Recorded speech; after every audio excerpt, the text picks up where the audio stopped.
Yeah, nice. One? It was fun. This is from the Anima album. Leonard's favorite. The name of the song is, I can sing it. Their names are tricky. This is Hooker with a Penis, right? I knew a man wearing then 501 head to toe. Yeah. I don't think like Maynard does.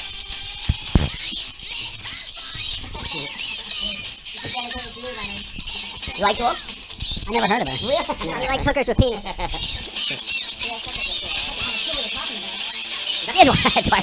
hilarious. You're actually asked after the separation. We were polite. We asked to get rid of all those shirts, which we did. Which ones? So the Deport Eduardo shirts. I probably like can't. that? One thing I probably can't really talk about is, well, certain things I can. I have to watch anything Aaron Sermon related. I mean, I can say his name, but I really probably can't talk too much about anything. I can talk vaguely about the FDA stuff. Would you ever perjure yourself to keep him out of jail?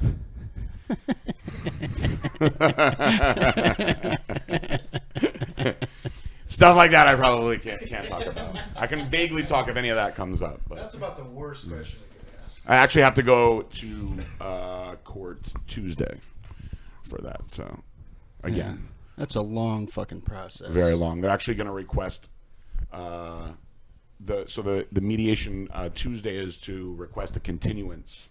The attorneys want to request a lot more time because there's literally, this is not an exaggeration, there's 1 million pages of discovery.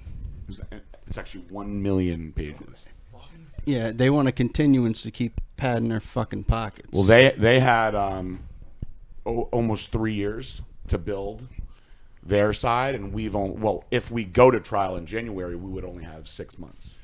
Isn't that a pretty common strategy with the feds, though? They bury you in paper hoping you'll just make a deal. Absolutely, but from the start, we believe that we are innocent, so we're not going to back down. So we actually had to hire 5 attorneys that are going through all the documents. That's just their job on the side. So. What a fucking pain in the ass. But we can talk about a lot more fun stuff than that. Cocaine, hookers, and steroids. Who is does somebody navigate the show, or do you guys, is it just a free for all? It's a free for all. Okay. So there's no official host or anything like that? No, okay. really. No, we just sit here and bullshit. Does anyone talk the least? We really thought... Who talks the least? Well, I don't have a mic tonight, so, and it depends on my blood alcohol content. Why don't we... My idea was that we wanted to invite you here to use our platform to help clear your good name after Jason ran you through the fucking dirt to Tony Huge. Because we know those are all fucking lies, and he's eventually going to turn on Tony Huge and order 66. Tony Huge. He actually didn't respond to me. I'll have to look at the text message. So when that went down, of course, as you guys know, anytime Jason does anything, before I even see it, 100 people will make sure that I see it. And so I actually saw it first on the Real Chris Braz page. And, he had done his little edit that I thought was funny. And I always find him to be, at this point, he's been very pro PJ and pretty anti Jason. He does not like Jason. And Jason does not like I think Chris Bra is fair. He always seems to be on the correct side. So do I, but I had a conversation with Chris Bra where he just feels at this point Jason's just not a good person. And I honestly at this point agree. And so when he put that video up, I sent it to him, and I wrote, "What's this about, Jason? After all I've done for you and the money that I've given you over the years, this is what you want to say about me." Now, before that, literally one day before that, he messaged me a Star Wars thing, like he always does. That new Star Wars flick looks awesome. It does look good. And then so he sent me the video, was Chest and Buys with Brad, 10-year anniversary. And he said, celebrity, my 10-year on YouTube, huge deal. Thank you. You're on my YouTube. Huge deal, it big deal. Thank you. Please share. Please post on your Instagram. So usually when he reaches out to me, it's just he wants me to do something for him. He But strokes you first. well, now that he did something that I have to reach out to him for, he doesn't respond. He has not responded to me since this has gone up. And I know a bunch of people have said stuff to him. When I moved to Florida a couple months ago, I was staying Airbnbs, whatnot, and I was a huge fan when I came down here. I lived with Jason for 2 weeks, and I went in there as a fan, and after the 2 weeks, you realize no matter what problems he has, he's a piece of shit. I mean, Damn. I think that, so if you go through the history, obviously, well, I met Jason alone with his mom the very first time. And then after that, Andrew was the first person. And from all the way back then till now, the progression of Jason has, in the past couple of years, just spiraled out worse and worse and worse. And the thing that I think that, now I don't want to sit here and have this be like, let's just 2 hours talk shit about Jason, because that's not what I want to do. But I think that what a lot of people don't understand is that Jason plays his character up a lot, and he actually knows a lot more about what he's doing. 100%. So Tony Huge, for instance, when I spoke to him about it, he said at first, just like me, that he thought that Jason was, I don't want to say he used the word retarded, but you know, that, okay, this guy's, well, let's just say a retard. Right? And then when he met him, though, he realized, no, that's not the case at all. So when I first met him the first time, I was like, this guy's a fucking retard, right? This is like ridiculous. And then when I met him, and I met him with his mom, Jane, the first time, I pulled Aaron aside, and I was like, look, here's the deal. I want to go through this video completely different. This kid's actually not retarded. I think that he is definitely somehow mentally handicapped. I am not a doctor, but I diagnosed him that day saying he's either some sort of like high functioning autistic, perhaps Asperger's syndrome. I'm like, but he's kind of like a child in a way, but he's with it. Right. So from that start, I was like, let's try to swing this positive, which for the beginning phase was absolutely what it was, which is what I also think for everybody that starts with Which Jason. I said in the video the other day, phases of Jason. Yes. So in the initial phase of Jason, which I think most people found to be pretty entertaining, you had Andrew behind the camera, which, not to suck Andrew's dick, I think that was... I won't stop you, you know. I think Get to that. that Is that a Freudian slip, PJ? no, I'm serious, not to suck his dick, Just don't but I expect me feel to that suck yours back. I feel that Andrew brought a part of Jason out that people found to be like endearing and very entertaining in the beginning, and then you had the different guys that would come in, Lenny and Big Rich and Saul and all the funny characters from the gym, the guys that, like the day that I went there with you, the same guys that were kind of floating around. It was a funny group, and Jason started getting more and more popular, and then you had people that definitely wanted to use Jason, of course, to get their views out, and then you had the really, really scummy guys that came in and had him doing all the jackass type ridiculous bullshit. Johnny Fitness. We lit a bottle rock out of his asshole, though. We did do that. Out of Jason's. Yes. Yeah, I mean, look, he's Two of them, I think. Yeah, too. He asked for it too. he is obsessed with the views. That's what he Right. cares about. Yeah, that's it. But in the beginning, it was, first of all, my perspective, which I've said before, I think you guys have heard, is I said if I can get this kid in shape, I'm the best fucking coach ever. 'Cause I don't think anybody can do it. No, you're right. And that was my objective from the start. And we definitely had fun in the old Iron Mag Labs days, which is how it really started. And then, of course, the posing video outside my house, which was one of my favorite videos that we ever shot. That part was all fun. It was once he started getting in with other guys and kind of spinning out of control, he got so obsessed with the views that he didn't care about what he was doing to himself or anyone around him. And I don't think at that point, maybe you guys, but I know that I didn't matter to him anymore. It was all about who's going to get me the most views. No, he couldn't give a shit if any of us dropped dead today. Tomorrow, he'd go right ahead his plan tomorrow. PJ, I have Business as usual. I have a question I've been meaning to ask you, actually. Someone told me, is it true? Do you guys remember when Jason did that whole shtick with he's running for president? Is it true he messaged you and asked you to donate to his campaign? Yes, he did. 100%. Can you believe that? So I was like, Jason, So he actually, I could probably find the text messages. So Unbelievable. He's got no shame. he broke None. down. Somebody gave him some silly information on what the requirements were to be able to run for president, and that how he basically qualified. He fit the requirements. And I said, Jason, whoever's telling you this is just fucking with you. This is not serious. And he really was pushing it off as it being serious for a little while. But he has had a number of things like, you know, the movie that he was going to star in, and he sent me the fake contract that somebody had sent him, and it was ridiculous. But, you know, I still, I would say the first, I don't even want to say 50%, 75% of our relationship kept trying to spin it positive with him. And a lot of people wouldn't imagine this side of Jason, but I know you know. So Jason had a very, very troubled side. And there was one night where it affected us pretty intensely, where I got a call from my dad, and he was like, hey man, that boy that you're helping apparently is like saying he's going to commit suicide on Facebook.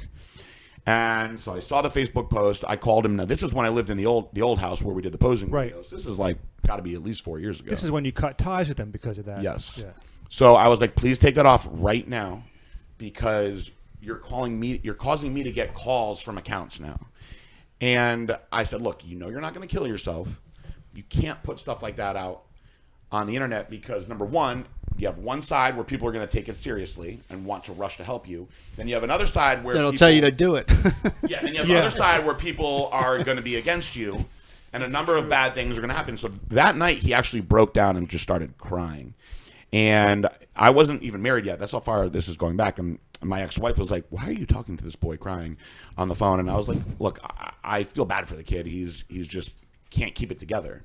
So he came over the next day, and we spent a bunch of time together. And he started telling me about how, you know, his dad died when he was really young, and I'm like a father figure to him. And so whether that's bullshit or not, that... He knew how to manipulate you. Yeah, and now I look at it that way. But at the time, I felt like I really wanted to like be kind of like a father figure to him. So then I reached out to Jane, and she said the same thing, which She does the same shit as him. I now have a little bit different perspective of Jane. But Jane wanted me to really guide him and help him. Mentor him. Well, that could Yeah, have been He my really wanted you to fuck her. He wants anybody to fuck her. So that was the objective in the beginning, and then you had the idiot Adam phase, right? And that didn't work. And then who was after that? It worked up until a point. Adam got him. He was right there, and then Jason gave up. He threw in Well, the the funny towel. thing with that was, and this drove me crazy too, just because I was doing business with Adam, is I put so much time into Jason. And I feel like Adam got in at the right time where Jason gave him all the credit. He even still to this day, he'll say to me like, remember what good shape Adam got me in? The I'm like, Adam how about all, Adam Harper era. Yeah, how about all the stuff that I did to help you through the Adam Harper phase? You mean all never the, give. you mean all the supplements you gave him that he tried to sell to all of us? Jason and I did a gym video years ago. I'd say 2013 maybe. Do you remember back then you had emailed me a whole workout and diet program, and I had printed it out, and this is on video. I It's remember you showed me that. Yes, too, yeah. it's in one of the old videos. God knows how you'd find it. You'd have to go through hundreds and hundreds of videos. And on camera, I hand it to him. I'd printed it out, and he goes, fuck this shit. Let's start with shrugs. It was shoulder I day. remember that. And I'm like, but this is the shoulder program PJ laid out for you. We don't need that shit. And he starts Well, out with I even shrugs. remember when you called me to tell me that you were trying to keep him on it and go through it with him. Then after Adam Harper was that Karen? Was that Coach Karen yet? Karen Yoakum?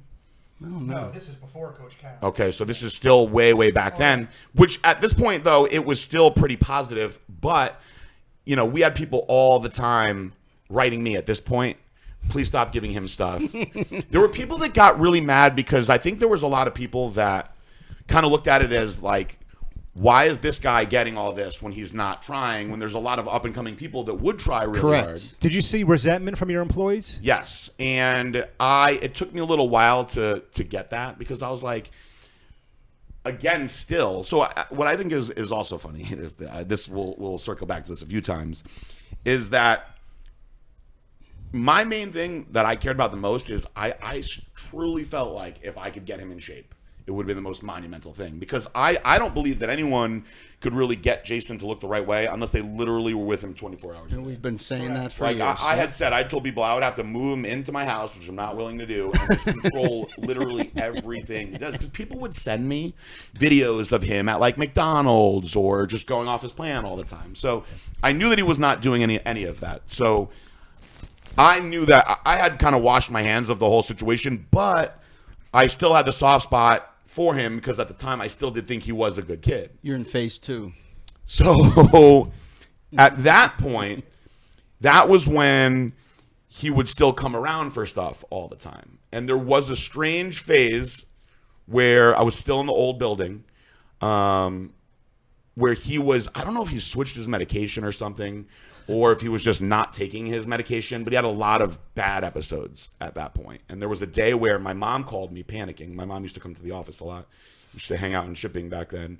And she goes, "Can you please come here right now? That boy that you help is in the parking lot screaming that he's going to kick this guy's ass and that he's going to kill himself." And I was like, "He's not going to do anything. I'll be there as fast as I can." And I had gotten there maybe like 15 minutes later. And now, to somebody on the outside that's not on YouTube and watching everything the way that we are, if you're somebody like my mom or just some of the random women that were in the office, he's a fairly big guy and he's screaming in the parking lot. They were scared. And so they locked the door because they didn't want him to come in, and he kept on asking for me. So I got there, and he was crying and throwing a temper tantrum in the parking lot over somebody that he supposedly had just gotten into a fight with. He's one of those guys you don't make eye contact with on the subway. Exactly. Yeah, you know all about that. Well, he was saying that he had just gotten into a fight with somebody, and he knocked somebody out, and then it somehow turned couldn't hurt a into fly. how everybody hates him on YouTube. And then he started crying again. And I that was the first conversation that I had with him about, which I've had with him probably 10 times since then. You're bringing this all upon yourself. So if you can't take the things that you were saying on YouTube, simple solution, just don't put videos out on YouTube anymore, and it'll all go away. So he must have told that to Jane, and Jane reached out to me and asked me if I could get through to him and basically let him see that YouTube is not reality. That she was like, he believes that that's reality. 100%. And you're shaking your head. What's wrong? Well, Jane doesn't want the YouTube videos to go away, though, because those are shekels. Yeah, well, I mean, at the time, he was already saying how much he was getting paid at YouTube, which I don't know. Nobody. You can't believe the numbers. Yeah, nobody would really believe the numbers he was really saying. The number changes up and down all the time anyway. But, you know, I also try to look at it from the perspective of, let's say he doesn't do anything on YouTube anymore. He's basically limited to a life of bagging groceries at Publix. I mean, 4 hours a week. But I don't feel that Jason could really be without adult supervision for long periods of time. No, he should not be living on his own. No, that's a total. You know, there's a lot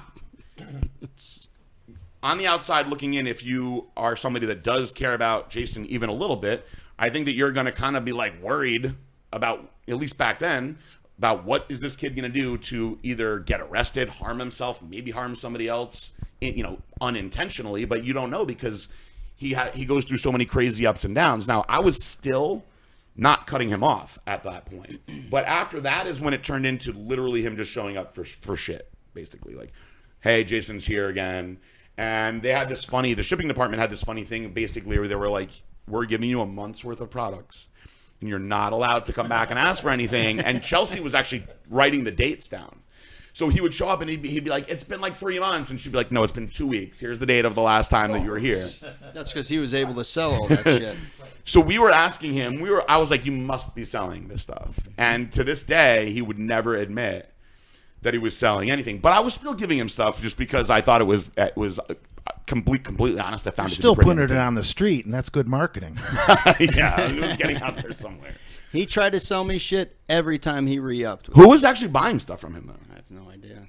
Just Probably random people. 14-year-old kids. I mean, People at the gym must have been. I was assuming it had to be people in the gym because some people that would be in his house would tell me, I don't really see too much Wax and Lab stuff at his house. So it's not like he had this massive stockpile there. It was going somewhere.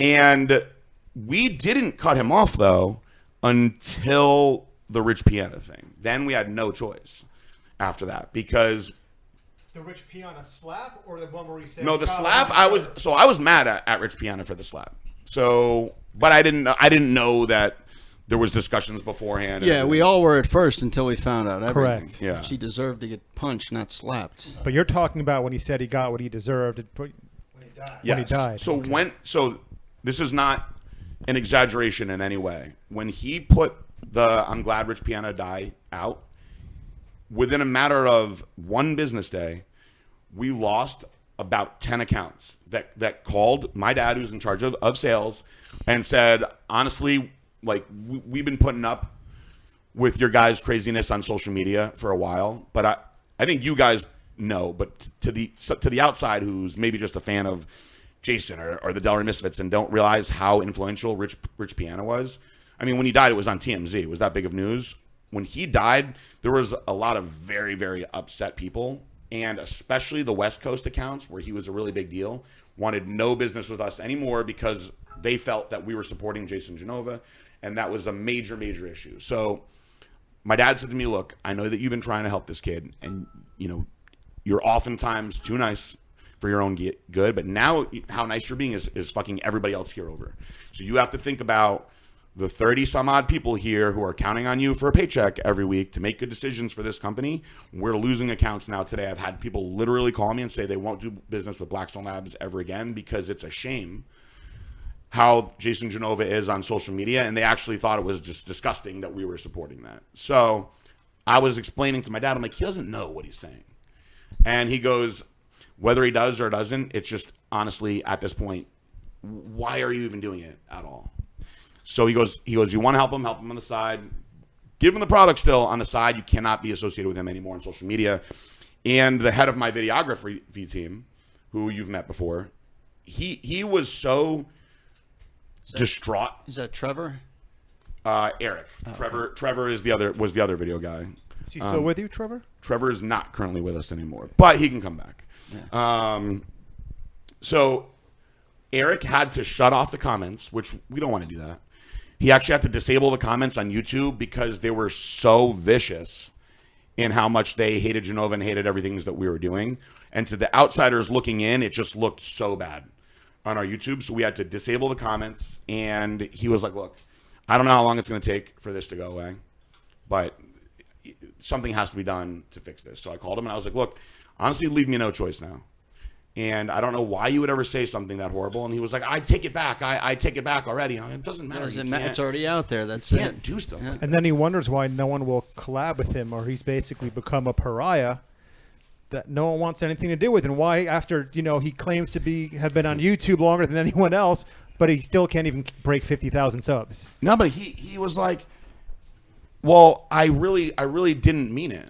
And I said, Jason, you try to use that excuse for all the things that you do all the time. You know in your head that you shouldn't say something like that. He's probably going to fucking order 66 you after this podcast. Yeah, probably. I've been ordered 66 by him. It doesn't mean shit anymore anyway. It doesn't. Yeah, it's lost the. We'll veto that right now.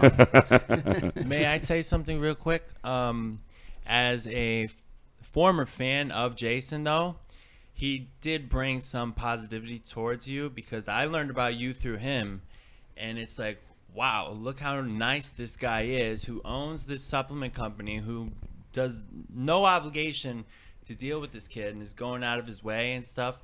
And it actually made me purchase some Blackstone Lab products and really appreciate the company and stuff like that. So he did bring you some good. Oh, I definitely think that he brought. That was kind of a hallmark moment. To piggyback on that point, that was one of the points I think Jason was making with Tony Huge, is that Jason kind of claims to have been the one to put Blackstone on the map and PJ Braun on the map.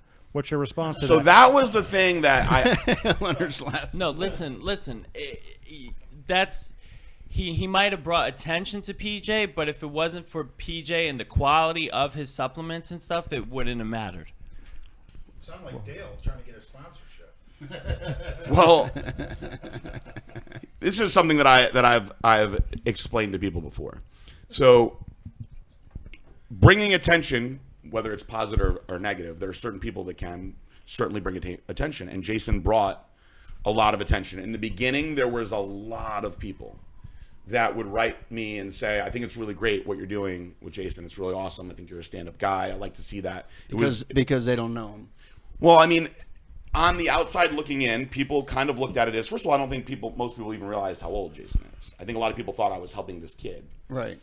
And so I would get messages saying it was really nice what you're doing for that kid, you know, keep it up. And I think there was a certain demographic of people that really wanted to see Jason do well.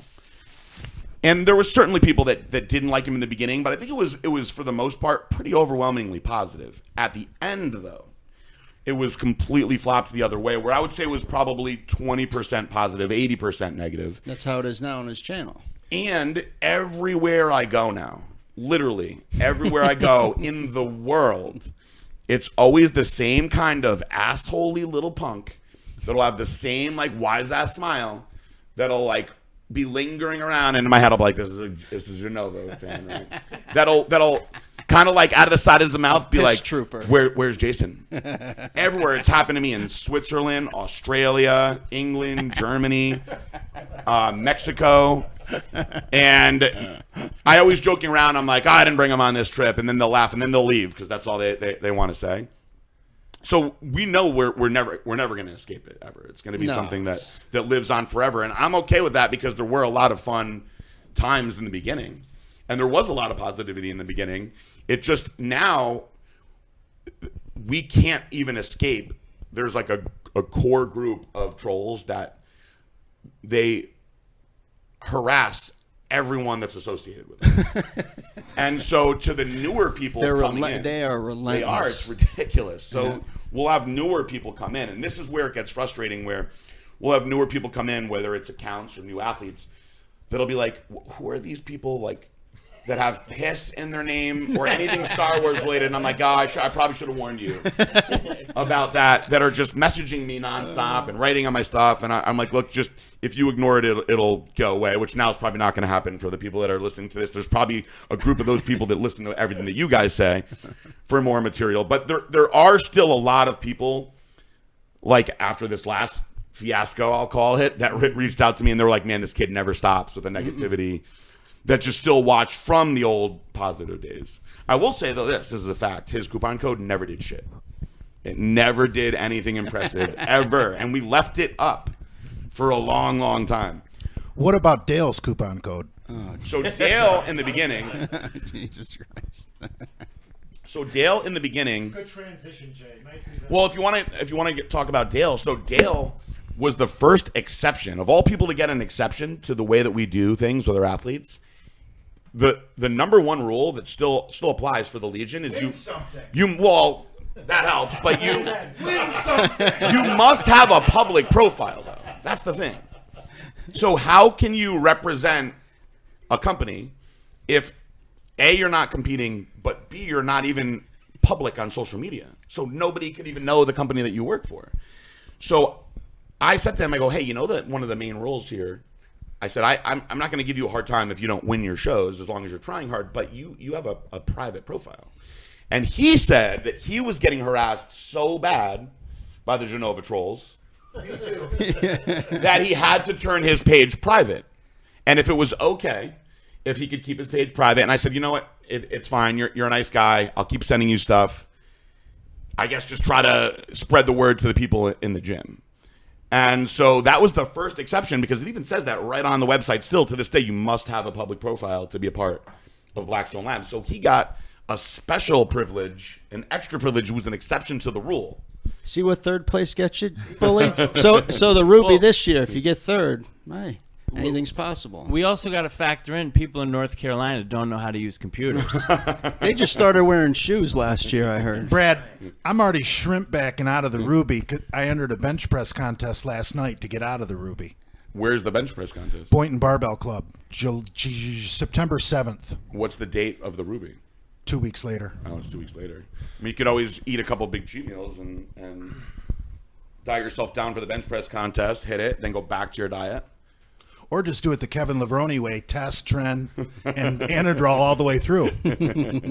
Hey, PJ, you know who one of my good friends from back home is? Alpha Markey. Yeah, he's a good guy. Yeah. Connecticut. Yeah. So are you from Connecticut? Yeah, man, I'm from Milford. Oh, really? Yeah. Did we talk about this? He's your illegitimate I- son. I'm from Danbury. I've emailed you before I left to move here, and I was the one that sent you the idea about the testosterone boosting deodorants. And, Yes. Oh my God, that's hilarious. Yeah. There's actually a HRT clinic in Brookfield now. and they do that. So they're doing IVs. I don't know what everything else they're doing, but from Connecticut, there's nothing like that. No. So when I was competing, I had to drive all the way to New Jersey for a doctor who, I won't get him in trouble and say his name, was prescribing everybody juice back then. Right. And in Connecticut, that stuff's unheard of. But now, I think about 2 years ago, and the first HRT clinic that anyone really knew about opened up right in Brookfield, kind of by like where Stu Leonard's is? Yeah. Right over there. Yeah. And I was like, man, like, this is a sign of evolution for Connecticut, that steroids have become popular enough where there's an HRT clinic there. For sure, yeah. I emailed you about that, and then I told you, I actually said I was moving down here, and I asked about Blackstone, if they're hiring, whatever, because it's coming to the area, and you said, not at the time, whatever. And then, do you remember in a few live streams, somebody always saying Pootie Tang? Yes. That was me. you? I remember the Pootie Tang. Not that many people remember that movie. It wasn't a blockbuster by any means. I wasn't trying to, mess with you. I just got a kick out of you being like, Pootie Tang, what's going on? Yes, I do remember that. You're probably thinking in your head, like, what the fuck is wrong with this guy? Hey, I saw a little teaser on your page that you're going to do something comparing your blood work now compared to when you were drinking a lot. Yeah. Well, I'm kind of like super weird and anal about my blood work, so I go not every month. See, Leonard perked up when you said Anal, Lenny giggled. I go pretty Now much he's starting to every sweat. 2 months because I like to see the effects of different products that I'm taking, different supplements I'm taking, what's actually happening. And I go back comparatively to look at the blood work. And my blood work when I was drinking all the time. So my hematocrit level was always high. My blood pressure was not dangerously high, but it was on the higher side. My liver enzymes were fucking terrible.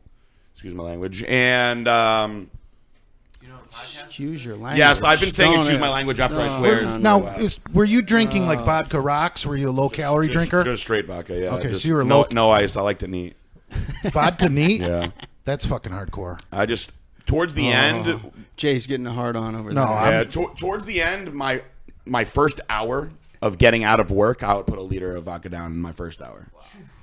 Nice. And then, Warm vodka? yeah, just drinking it out of a glass. A real nice glass, though, I hope. I used to drink kettle neat. That was my drink. You got some real nice rocks glasses at your house? Yeah, but at the end, I got to Oh, be honest with you. can I come over? Can I spend the night? Do you have an extra room for me, PJ? I'm homeless right now. Can you have an extra room? At the end, honestly, if I ran out of vodka, I'd drink anything else that was The around. guest room's on the first floor. Well, No, it's on the second floor. once a real you're drinker out, gets Jay. going, we'll drink anything. Yeah. Like, there were times if I was going hard at night and, let's say it was like 3 o'clock in the morning, nothing was around. I mean, I would drink old wine that was sitting around, anything that I had around. But Did you ever go to mouthwash? I hadn't done that, no. Yeah. Yeah, So I back to your was blood putting it down work. at the end. We don't need to talk about alcoholism. Okay. Why not? Back to your blood work. What are Touchy you doing? subject for the Are you bully. allowed to talk about what Yeah. you're taking right Sure. now? Absolutely. So, Rumors are you're taking Primobolan. yes. So, back when I was drinking, I will say not excessively. I mean, I'll call it casually. I think some people may have called it. So, once I retired from bodybuilding, I would say that I was like a weekend drinker, like most people. And then When did you retire? 2012.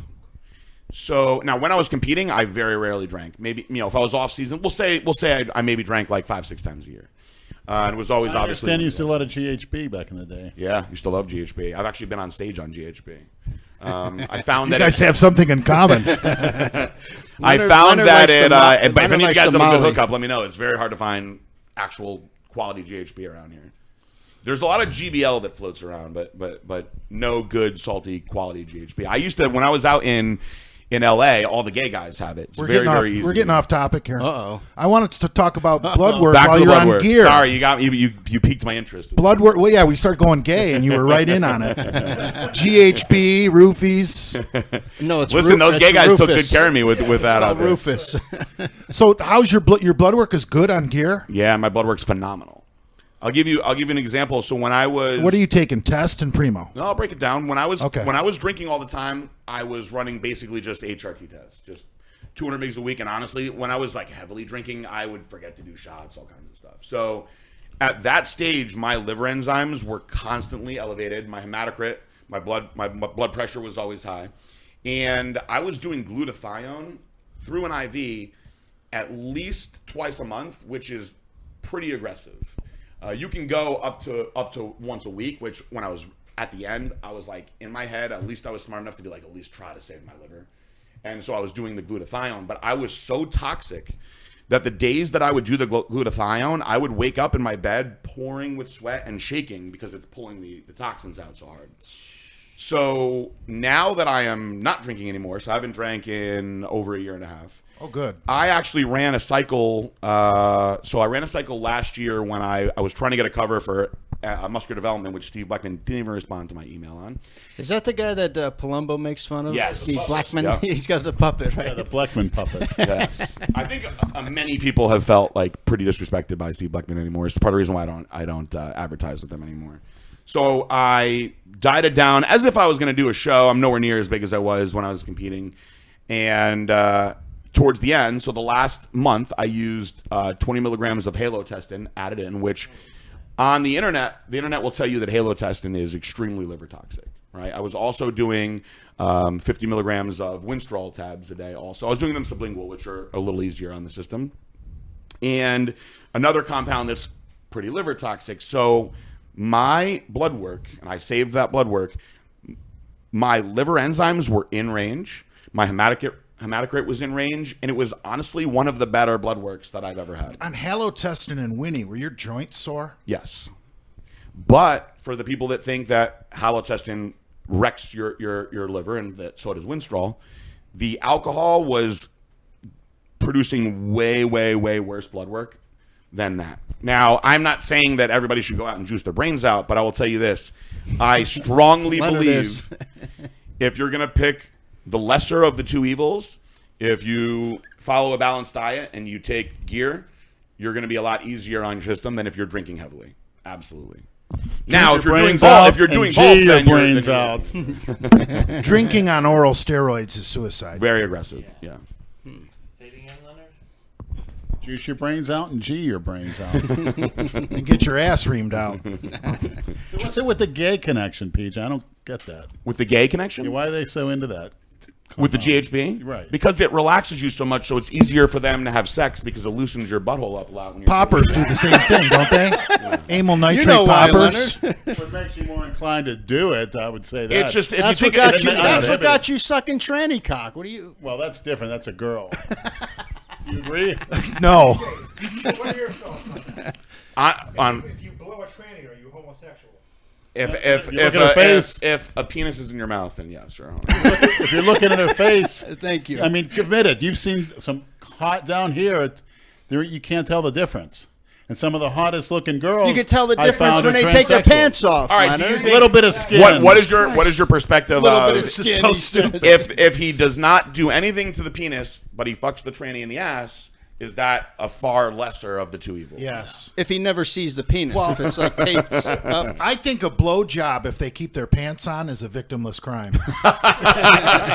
Of course you do. You got plausible deniability if you never saw the nuts and dick.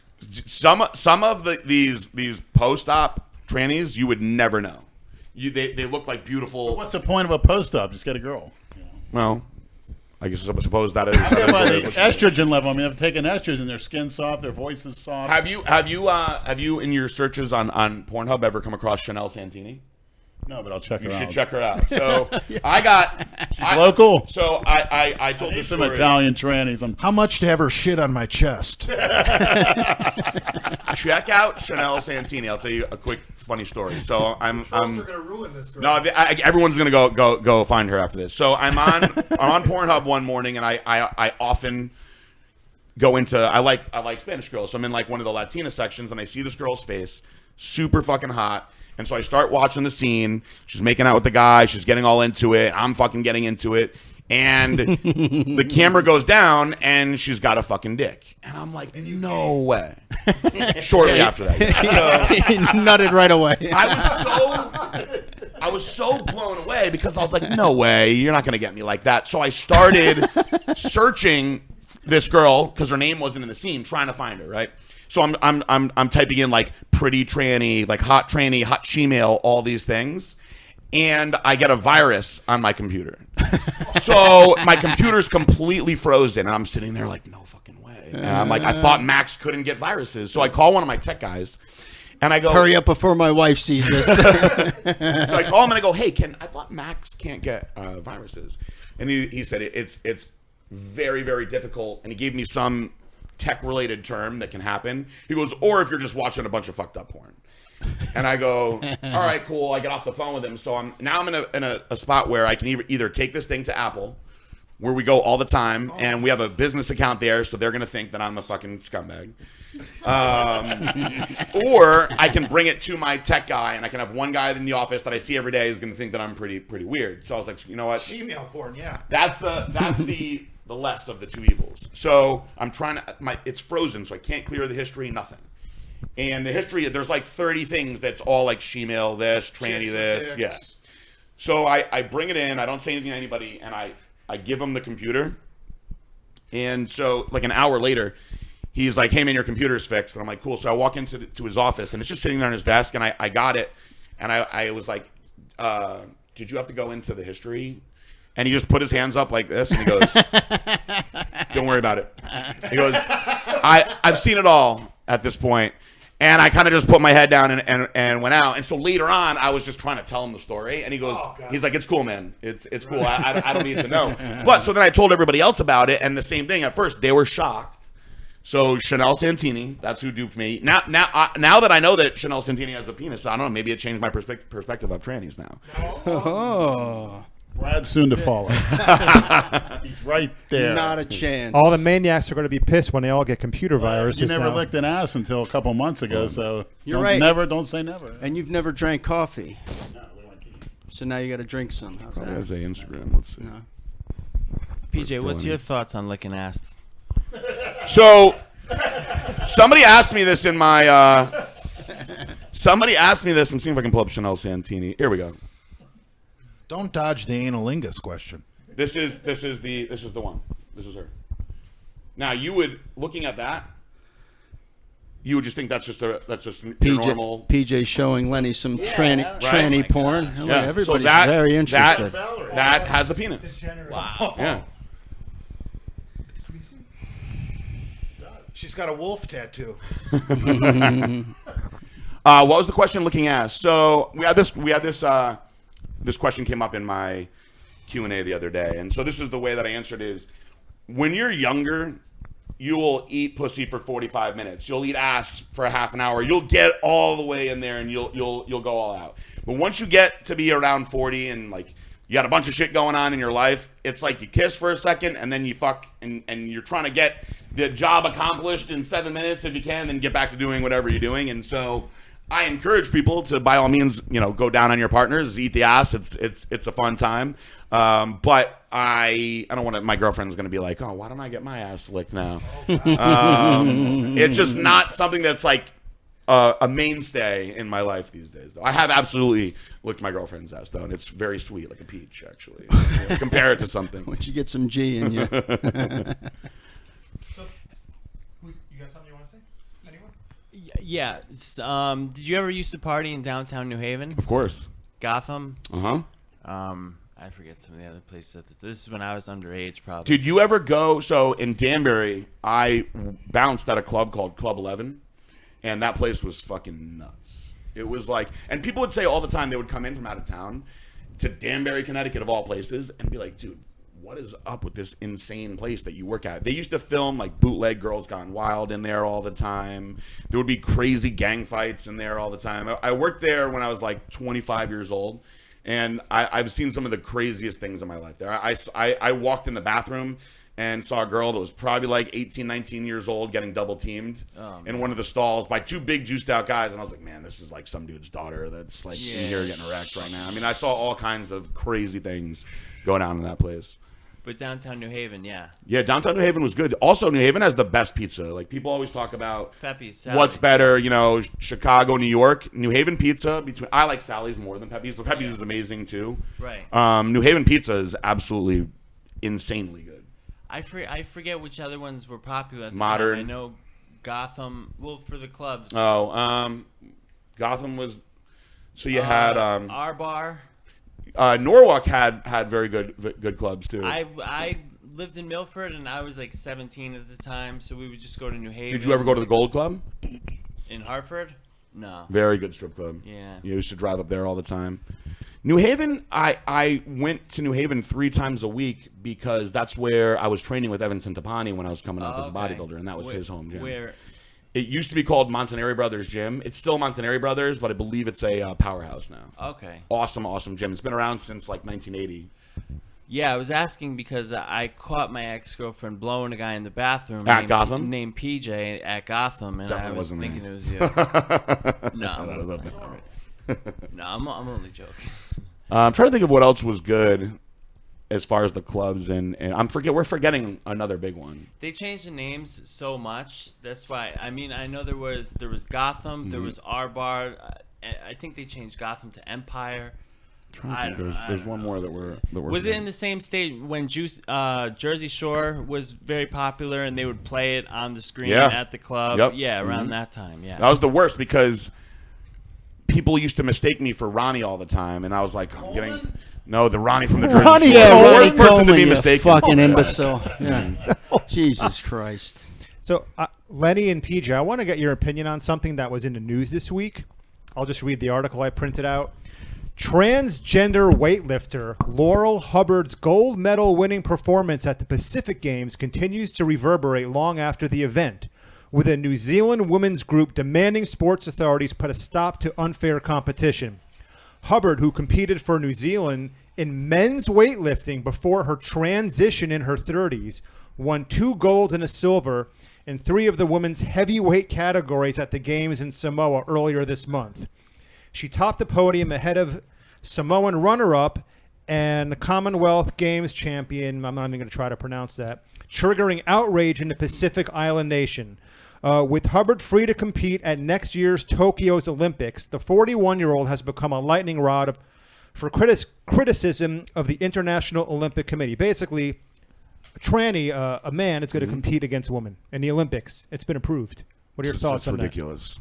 So, physiologically, a man's bone structure is completely different than a woman's. So there's such a major advantage to what a man can do as far as sports goes, because the muscularity that you can develop, whether you're keeping yourself in a weight limit or whatever, is going to be dramatically different than a woman. Now women can develop quite a bit of lower body strength. It's typically the upper body where you see men have a major advantage. So regardless of going through a sex change and even changing your hormones, which we're not even getting into whether this person has changed their hormones. Well, here, let me continue. IOC guidelines issued in 2015 said any transgender athlete could compete as a woman, provided their testosterone levels are below 10 nanomoles per liter for at least 12 months prior to their first competition. That has been criticized by some scientists who say it does little to mitigate, just like you were saying, natural biological advantages enjoyed by male-born athletes, including bone and muscle density. Absolutely. So we saw, I believe a year ago, the first trans MMA fighter, and fought a woman and bashed her skull in so bad that the woman had literally cracks in her skull and bleeding in her brain. And this was when people were outright raged, basically just saying, regardless of this person now being a woman, it's essentially a man pounding in a woman's skull. And how is it possible that they could allow something like that? Because, as you just stated, the bone density and everything else is dramatically different. Whether you're the same, you can take a 165-pound male and a 165-pound woman. They're going to be dramatically different as far as bone structure and muscularity. And you could say, oh, they're the same weight, let them fight. But it's a massive advantage for the guy. So this poor woman, thinking that she's fighting fairly against another woman, and I know that she knew that she was fighting a trans fighter, and she believed that she was good and that she would win. She got her ass kicked brutally bad. And that was the first time I had seen that and thought to myself, how could this possibly be allowed? Now, I specifically feel that way in sports. I'm all about personal freedom. Like, if you want to go through that procedure, do it yourself. It makes you feel happy, makes you feel good. Please do it. I mean, I don't even think that we should have to wear seatbelts when we drive, let alone have somebody tell you what you can and can't do. You don't have to wear a helmet. Why the fuck do you have to wear a seatbelt? Yeah, we have a no helmet law down here. Yeah, I know. It's crazy. And it goes for other areas besides sports. Women are not equipped, say, for business CEOs, elected leaders. I mean, look at past history. The business CEOs one's gonna get a lot of people angry. Well, that's the truth. The same Women make really good fighter pilots. We have women. You have women presidents and leaders of countries now. Women make really good drag racers and Can fighter you name any pilots. successful ones? They have exceptional That led any out of a bad economy. hand-eye coordination. One of the best ones I've seen was Golda Meir from Israel back in the 60s. But other than that, Maggie Thatcher. what did she do? She had our backing She of was- Ronald Reagan. Yeah, she had a good. They were our good ally then. They weren't Without socialist us, assholes. Without us, the Soviet Union would have conquered the entire Europe. Margaret Thatcher's famous for saying socialism is great until the other guy's money runs out. We need more leaders like Taking that. out let's take the mental aspect of it out, right? So we can argue that the brains are equal, but the physical aspect of it is never going to be. It's never going to be equal or fair. So the fact that the Olympics are allowing that blows my mind. Now I have a couple trans friends, and one of them actually does not think that, and she's just rational, or he's just rational, and does not think that they should be allowed to compete in the Olympics and whatnot. That's just a very rational thinker. Well, what's next? Men in the WNBA? I mean, if that's going to be where that it's going, then you would think that would have to be fair too. Which, You would have to be a loser to get yourself castrated to play pro ball. yeah, I mean, it's pretty. It's just the sports aspect of it is pretty mind. But wait a minute, what if your salary's a couple $100,000 a year? I'm thinking about it. You were thinking about it anyway. Well, balls are kind of a big time inconvenience. They get in the way with just about everyone. No, mine are small enough where they don't bother me. Yeah, so fuck they've been small for a HCG. while. Don't do post cycle therapy. You won't have to worry about it. You really don't need HCG unless you're trying to have children. Right. Yeah. If you're over 40, you don't need PCT at all.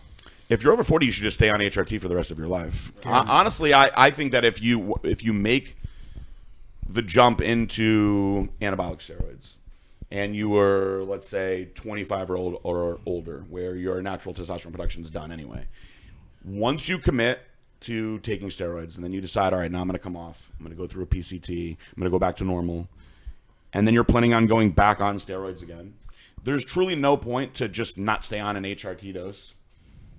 And then if you decide that you want to have children and you're having problems having children, then go through the HCG and the post-cycle therapy, because all that's happening is you're basically fucking yourself up for X amount of time until you go back on again, and you're sending all sorts of mixed signals to your body. How old are you? 38. Okay. Plan on having kids? Yeah. But I know that I'll probably have to go through a pretty extensive post-cycle therapy because my FSH is very, very low. My luteinizing hormone is low. So on paper, I should be unable to conceive children. Dude, when you turn 40, you could do Masters Physique and get your pro card. My competing days are long gone. Why so. couldn't you win nationals at a over 40 men's physique? Men's physique? Yeah, board shorts. I don't have the structure for it. You could. I have so many bad injuries that I wouldn't be able to look good anymore. You're kind of all side delts and arms. It's almost I can't get my posterior delts or my side delts really to fire at all now. Will you coach Jay with the posing for the board short competition? Absolutely. Absolutely. I'm trying to get out of it. He's a posing coach. I'll absolutely help him with the. I learned from Kenny Walsh, who's the man. He's coaching everybody on posing. They don't even let those physique guys do a routine, do they? So now the routines. I don't know if you've been watching the. I don't want to hurt anybody's feelings, but the routines for men's physique now are getting ridiculous. Does it start by coming out of a closet? They're very theatrical now. Take your skirt off first. No, there's a lot of like jazz hands and ridiculous stuff that goes on with some routines now. It is. It's like ballet. It is. That's really gay. Yeah, it's a lot more than just standing there and turning around like it used to be. Yeah, because when we went to Koth Andrews' show, they didn't even do pose downs or a routine. They just paraded them through. They already picked the winners. That's a night show, though. The evening show, yeah, they didn't even. Oh, did you go to the prejudging? No. Yeah, that's where they do it. All the judging is done in the prejudging The evening show, they didn't even let those guys do anything. because they're trying to get everybody out of there fast. Well, there's too many fucking women's divisions. Is the problem? There's so many women competing now. It's a big moneymaker though. It's a huge cash cow for the moneymaker. promoters. Absolutely. These bikini divisions. Every girl that joins the gym and has been working out for a few months wants to do a bikini contest. Every whore that has a fucking stupid plastic trophies writing meal plans nowadays. Well, they did away with women's They bodybuilding. do one right? Anavar cycle, get a stupid plastic trophy. Now they're a fucking expert. There are still Tim Gardner, who does the Wings of Strength shows, he actually keeps women's bodybuilding at some of his shows. And so what's happened though is that the women's physique division, they have basically turned into bodybuilders. So the figure girls are getting huge now. And the women's physique division basically are bodybuilders now. So it's progressed its way back up to, they're not quite as freaky as like, Iris Kyle, but they're pretty damn big. They're They're pretty big. trying to just ban the girls who are doing tren, basically. There's girls that are still finding ways to use tren. I actually spoke to a women's physique competitor that told me that the way that she did it was she used an insulin needle and she did 5 milligrams of tren every day. So it works out to be 35 milligrams a week, which is not a ton, but at that dose for a woman, it made her very, very hard, very fast. Why not just And she actually had a pretty face. Like she hadn't done enough yet to like really, have the virilization symptoms to change her face that much yet. wouldn't Mastron work better for a female? It would be less aggressive, yeah. But I like big clits. Well, then tren would be the way to go on that one. Big clits or what, Jay? That's a Freudian slip. It's a substitute for a cock. All my years He likes of tiny hooking up cock. with industry chicks, I never came across one with a big clit like that. But it's early. No. It's only 8 o'clock. Hey, what are your thoughts on DHB? DHB? DHB. Yeah. No, I haven't messed with it. Oh, okay. It's supposed to be at Boladone, obviously, but which is equipoise. Mm-hmm. Yeah. What are your thoughts on insulin use, PJ? Because I've experimented over the years, some good and some bad results. So when I was competing in the first half of my career, everybody was using Humulin R, and I hate Humulin R because you wind up trying to feed the insulin more than anything else. Later on in my career, we all switched over to Humalog or Novolog, which is very, very fast acting. And you can actually utilize Humalog to really put on size. I think at the end when I was my biggest, so there was a point where I was 280 pounds, fairly lean. And I got that size on using the insulin. It was the combination of insulin, GH, and the other things that I was doing, eating like crazy. How many units of GH were you using with that? So I believe now that possibly all of the GH that I was using was fake. And I know that now because now I use Serostim, and I did not have Serostim when I was competing. So back then everybody was using the Chinese, like the blue tops or the yellow tops. They were always like, distinguished by the color of the top. And so back then you could get them pretty cheap. It'd be like $200 for a kit, right? And so we would buy a bunch of them. And I was usually using 5 IUs a day, right? And at that point you're using a bunch of other things, so you just assume that it's working. But there was a point where I was getting close to some of my shows where I was like, you know what, I'm just going to try like doubling up. And I bumped it up to 10 units a day. I was doing 5 and 5. Now that I am far retired and I can afford to use good GH. So I got myself my first kit of Serostim. And I had been off for a little while, and I was like, you know what, I was using 5 when I was competing. Maybe I'll just start with 4. And so after a week, I was like really, really, really tight and vascular. That's edema, right? The tightness? So it was starting to set in. So at the 2-week mark, I was up about 10 pounds, very, very watery. And my old partner was like, dude, what are you on, D-ball? And I was like, no, man, I'm eating clean. I'm taking tests, GH, pretty basic. And he's like, you're looking really bloated. So by the end of week 3, I was up like 15 pounds, and my fingers were like sausages. And I was waking up with my hands completely numb, where I would have to like pry them open in the morning. My ankles and feet were all swollen. And so I was like, I don't understand what's wrong with me. I had switched to a ketogenic diet, and I was just bloated like crazy. And so my old partner was like, honestly, man, I think that you're having a bad reaction to the GH. So I got off the GH, took about 10 days, and all the water came out. So I was like, man, it really was from the GH. So I started over with 1 unit. And I did 1 unit for about 10 days. Everything was fine. So then I went up to 2 units. Did 2 units for about a week or so. Everything was fine. I went up to 3 units. As soon as I got to 3 units, it started getting really, really like watery again. And so since then, I usually I do about 2.5 every night. And that told me, I was like, man, how the fuck could I have been doing 10 units at one point for my shows? It was obviously fake because I wasn't holding any water at all. And I always wonder like how much better I could have been had I had the real GH back then, added into everything else that I'm doing. But obviously that's neither here nor there now. What if you added in like Lasix while you were doing the higher doses? I mean, I could have absolutely tried to do that, but you're starting to add a lot of, risk into what you're doing. When you're that tight, you risk injury in the gym. Yeah. Okay. And I mean, I guess if you were competing, it'd be worth the risk, but I mean, back then I would do anything to win. I didn't care. Right. I would do anything, DNP, anything that I could. Yeah, but if you tear a bicep leading up to a show, you're a scratch. Yeah, well then you're screwed. I wound up towards the last couple of years of my career. Every year I had either one or even multiple real bad injuries that took me out at the end. How was your experience with DNP? I liked it a lot. One of the most effective by far I supplements. I've agree. ever How used. much milligrams were you? So I only used 200 milligrams. I would do 200 milligrams for 2 weeks on, 2 weeks off, and got phenomenal results. You felt like you were getting leaner every day when you were on it. Hold a little bit of water. I actually never held too much water while I was on it, but you hold a little bit of water, and then when you stop, it drains out pretty fast, and you're like, holy crap. But when you're on it, you can – what I would normally do is cycle my carbs higher when I was on DNP, and then in my off periods, I would switch over to an ECA stack, and I would go back and forth like that. Have you ever used an elephant abortion inducer? I'm not familiar that with part of I'm not your familiar with regimen, that one. Elaborate, Leonard. Yeah, I forget the hell what the name of haven't used it so much. Can't remember the name, but you inject it and you have to go to the bathroom usually within half an hour. Take a leak. That's Like you okay shit for or training. piss? Shit. Shit out of an elephant? The shit of all shits, basically. No, I'm not sure what that what that one is. I forgot what the hell this stuff was called. I still have vials left.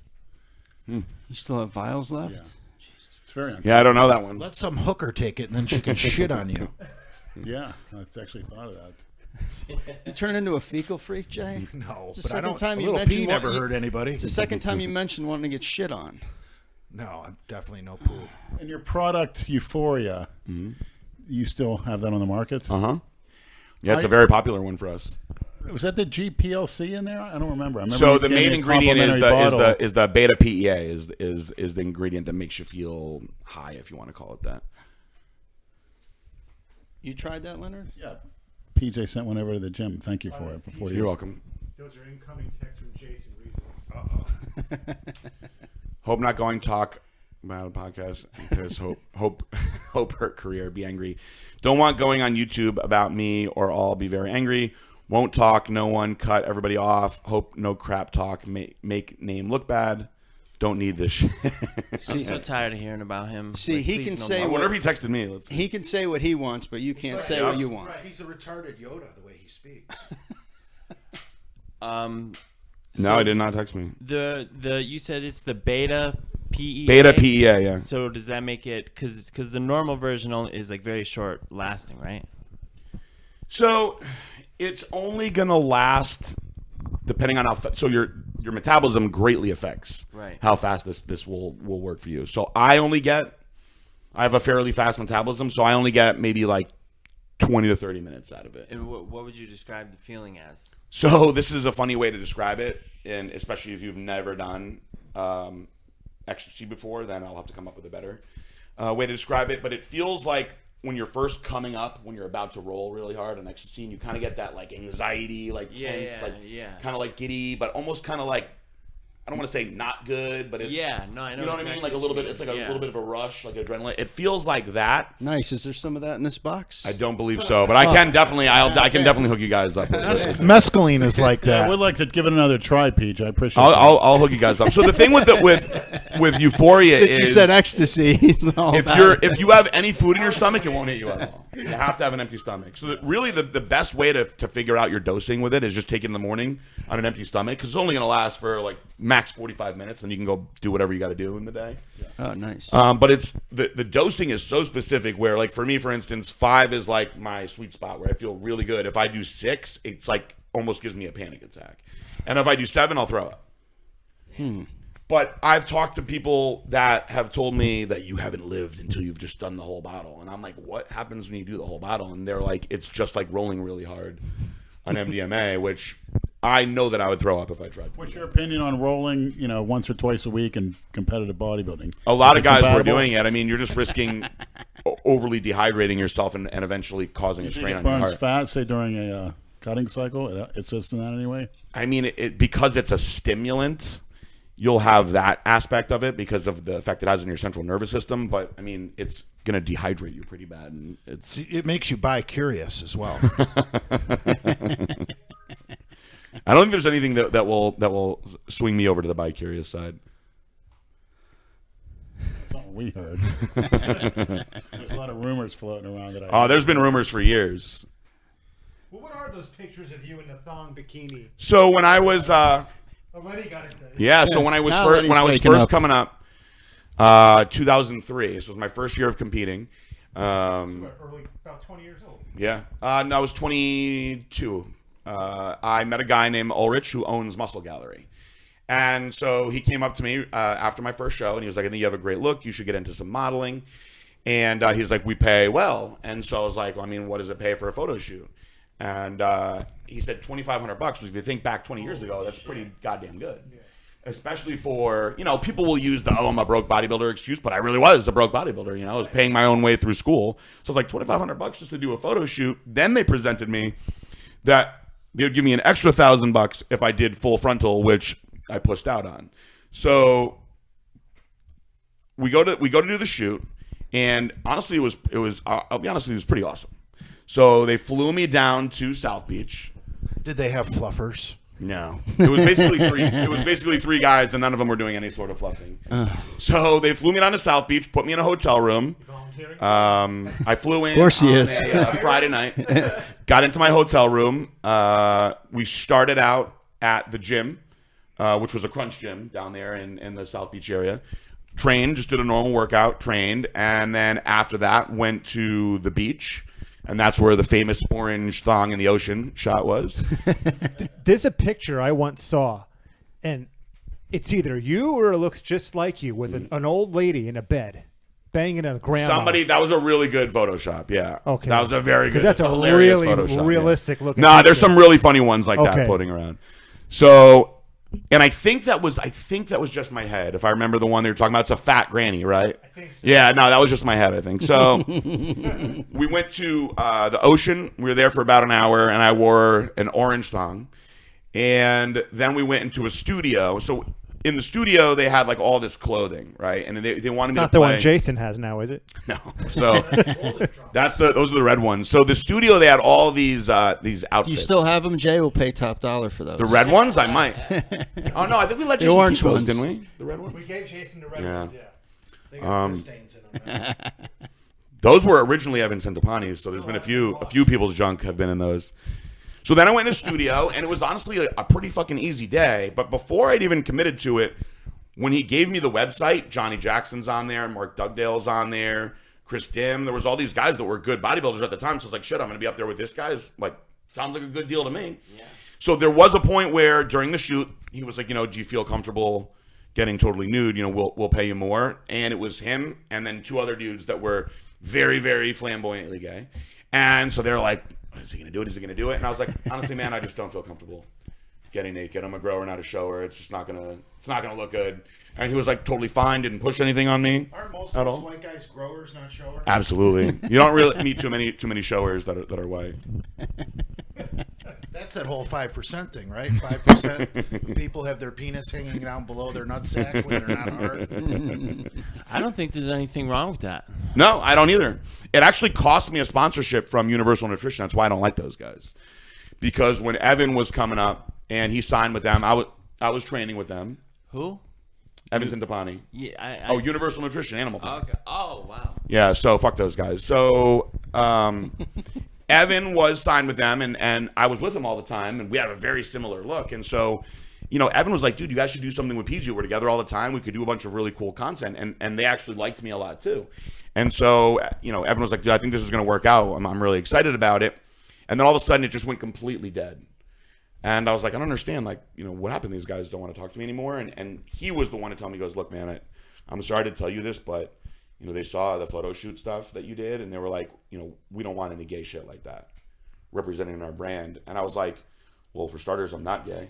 Right. And But it's early. I go, who cares? Who cares if I am? New material, Jay.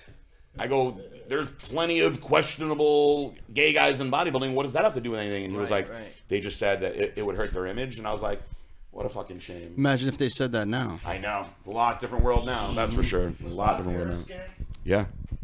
He was a good bodybuilder. He was a very good bodybuilder. There's plenty of gay bodybuilders. Evan Centopani's a good guy. I follow him. I like him a lot. Yeah, Good he's a really- family man. A really good guy. Likes to watch All in the Family. He's good. He's very conservative as far as bodybuilders go. Yeah, and I remember his uncle was Paul Roma, WWF. Wrestler, back in the yeah. day. Big dude. Train with him, yeah. Yeah. BJ, do you follow Stan Efferding? I don't follow him closely, but I know Stan. He's a nice guy. Who are the nice guys in the industry? I'm sorry. What do you think of the vertical diet? I mean, it's nothing that's like magical, If you stick to a plan, for the most part, it's going to work. But it's not like anything, What do you think about him being 52, only 250 pounds, and putting 495 on his back and doing 10 reps? I mean, he's a freak of nature, So when anybody's that strong, this is not discrediting him in any way because he's a freak and he's an amazing guy. They're typically genetically exceptional. So you can't get on a protocol of drugs or training to achieve that. There are just certain people that are, and we'll talk about his buddy Flex Wheeler, who is another person who's just genetically exceptional, could follow whatever kind of plan and probably be still the best bodybuilder in the world. Most people aren't going to fall into those categories. So, is the diet a fine diet? Yes, but it's not anything that's, earth shattering by any means. Right. Beef, eggs, Greek yogurt. Super basic. Beef, eggs, and mustard. Remember that? That was Jason, yeah. You can eat as much beef, eggs, mustard, and water as you want. I think Jason cheats at Burger King, like everyone knows. And then he starves himself on those, what are they, Cliff Bar? No, what bars does he eat? Who the fuck knows? Well, he starves himself on protein bars, which everyone knows you're going to lose a ton of muscle. Yeah, I've never really been a big protein bar advocate. People ask us all the time, like, when are you guys going to put out bars? Redcon has bars. I'm like, I've never been into bars. Like, even at shows when you're there at the expo all day and there's always like, what are those shitty bars that are It'll super hold you popular? over for about 20 Quest, minutes. yeah, there's always a million Quest Quest bars, bars that's going. what Jason Honestly, if I eat a Quest bar, it wrecks my stomach. Sugar alcohol is it's garbage. I'd rather. It's just like those Lenny and Larry cookies that make you fart like a bastard. And those cookies, I think, are gross. Yeah, it's... We will take sometimes like I did a cooking video with my girlfriend where we'll take our whey protein and mix it up. Like, obviously you can't sell this because it won't stay good on a shelf, but we'll mix it up with like oats, bananas, chocolate chips. You squish it all together with some peanut butter and it'll hold it. You put it in the oven for 20 minutes and it tastes good. It's all whole food. That's not going to screw up your stomach, and you're mixing it in with your own protein. But all the shit that's in these bars that keep them stable on a shelf, Chocolate protein powder, peanut butter, oats, bananas. bananas. And we usually throw chocolate chips in there too. That's gorilla food right there. Yeah, it's good. And it's all whole food. There was a guy that I met, I think they're doing fairly well, who started a company called The Best Bar Ever. Have you seen those? No. And it's all whole food. It's like oats, honey, this, that. But the problem is that they weren't at the time able to be stable on a shelf for more than like 2 weeks. Because the food will go bad. So that's the thing. You have these bars got to stay on a shelf for a year. So they're going to put all kinds of weird shit in them to get them stable. Another concern I have is like with the Quest bars, for example, when you take sometimes the plastic wrapper gets stuck to the bar, and you know the whole thing with the BPA and whatnot. Yeah. You don't know what's traces from that. I just don't think that bars really taste good either. You know, like there are some that are tolerable if you can't eat real food, but honestly, most of them, the way that they make me feel versus how they taste, I'd rather just not eat. How many grams of protein you think a 300-pounder should eat? It depends. What are they trying to do? Sustain 300 pounds of I muscle? thought you knew or lose everything, weight? Jay. You got quite a lot of questions for a That was fucking a good know-it-all. question. I think Fucking know-it-all, that the Jay. general bodybuilding community eats far too much protein. Right, guys are eating 400 grams. It's insane. And I will admit, when I was competing, I was eating a shitload of protein. I mean, if you're 400 pounds, yeah, eat 400 grams. When I was competing, I was probably eating on an average day 350 to 400 grams of protein. Okay, that's going to be hard on your kidneys. Yeah. It's just a lot of fucking protein. And when you eat that much protein, it's going to throw you out of ketosis because you're going to convert some of that into glucose. Yeah, so Dave's the Palumbo plan is it's basically 8 ounces of lean protein at every meal, which is going to be roughly 50 grams of protein. And then, so he has you do, when I was working with Dave, it's 3 whey meals, 2 scoops of whey, which is going to be 50, 54, 55 grams of protein. Okay. 1 meal is 8 ounces of white fish. 1 meal is 8 ounces of red meat. And the other meal, I believe, is it's 6 whole eggs. And then the fats that you put at the meals is usually peanut butter. He likes the macadamia oil because he had some sort of reserve of macadamia oil that he was getting real cheap, I think, and he was selling it that way. And that diet, in theory, would be too high of protein to be properly in ketosis. But Dave's theory on it was that bodybuilders, because of their metabolisms and how hard they're training, have to have more protein and will still stay in ketosis. I mean, I will say that the diet definitely works. And I got very, very lean following Dave's plan. I just don't think it's an optimal way to bodybuild. You can lose weight like that for sure. So it's meat, fish, eggs, and whey? Yeah, and just a bunch of greens. That's brilliant. Super basic.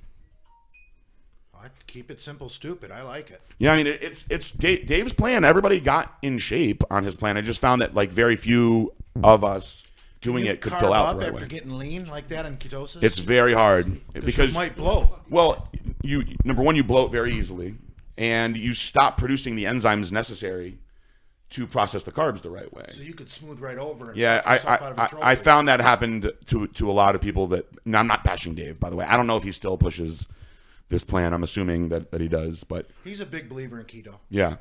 I know he himself follows it well, but he's another person that has an exceptional metabolism. He's shredded year round anyway. So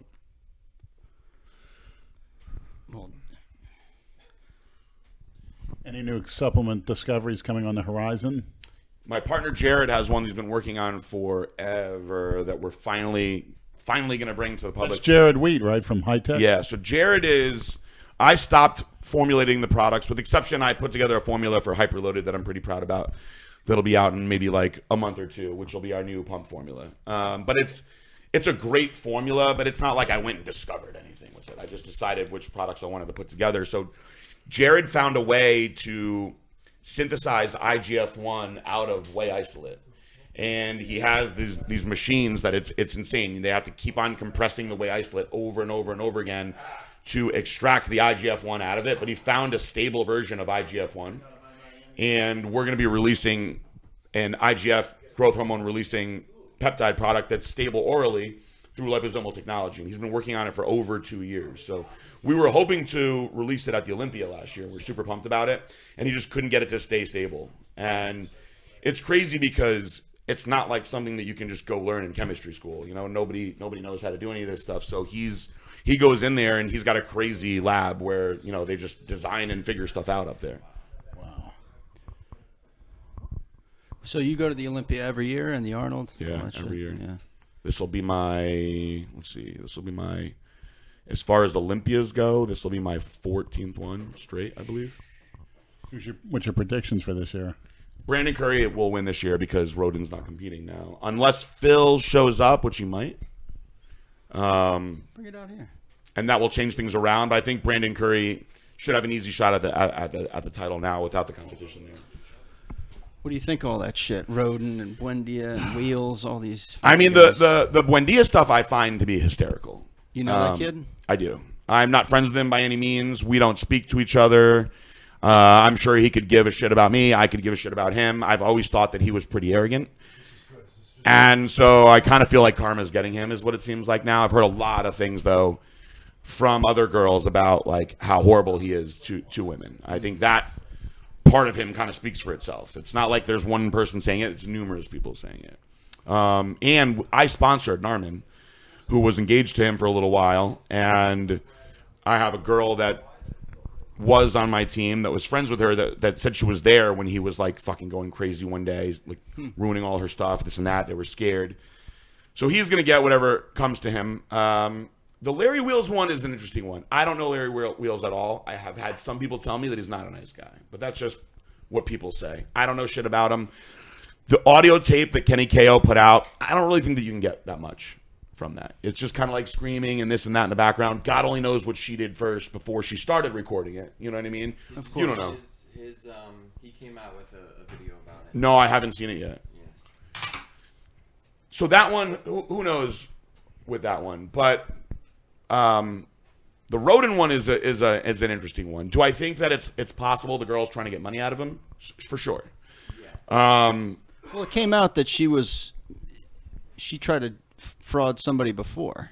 Yeah, so if that, I didn't know that. If that's true, then, I mean, it would have to tell you. Now, I know that they said there is DNA evidence, but they might have had consensual sex. You know what I mean? It could have been like a Kobe Bryant thing. What he said was that once he came out public with his new girlfriend, that's when she came up with this. And that also, the cops listened to the same tape that day, and after hearing it, they examined her for bruises and everything, and they found nothing. And you know how domestic cases work. Normally, they need barely any evidence to take the guy into custody, and he would have got arrested if anything was suspicious. Yeah, so when my divorce was getting crazy, my ex-wife would show up like belligerent drunk, and she was very, very, very aggressive. You know, she was a wrestler. And so I was advised by my attorneys and my parents. They were like, look, if she comes home crazy, literally just leave no matter what, because cops come, you're 100%. Oh, yeah. They're taking somebody, and most of the time it's the man. So every time when something would happen, I would literally just have to leave the house. It could be there was a point where she was going crazy one night. I literally had to leave with no shoes at midnight. I had my phone, and I called somebody to come pick me up. I ran down to Publix, of all places. And, you know, that's what I had to do every time. But if you stay around for that shit as a guy, especially a big guy, you're going down. Yeah, right. So when you were dating her, did you ever get to go to any of the events backstage? Meet? Yeah, I got to meet most of the guys. Really, I would say that probably one of the nicest guys by far was John Cena. I agree. Yeah. And he congratulated us on the wedding and this and that, which was really. I was like, man, he knows about our wedding. He seems like a class guy. Yeah, he's a really, really nice guy. Triple H, amazing, really, really nice guy. Vince. It was a quick handshake and then he was off to do whatever he had to do. Yeah, How's Vince walking? Because he had the same surgery I had. At the time, he was walking fine.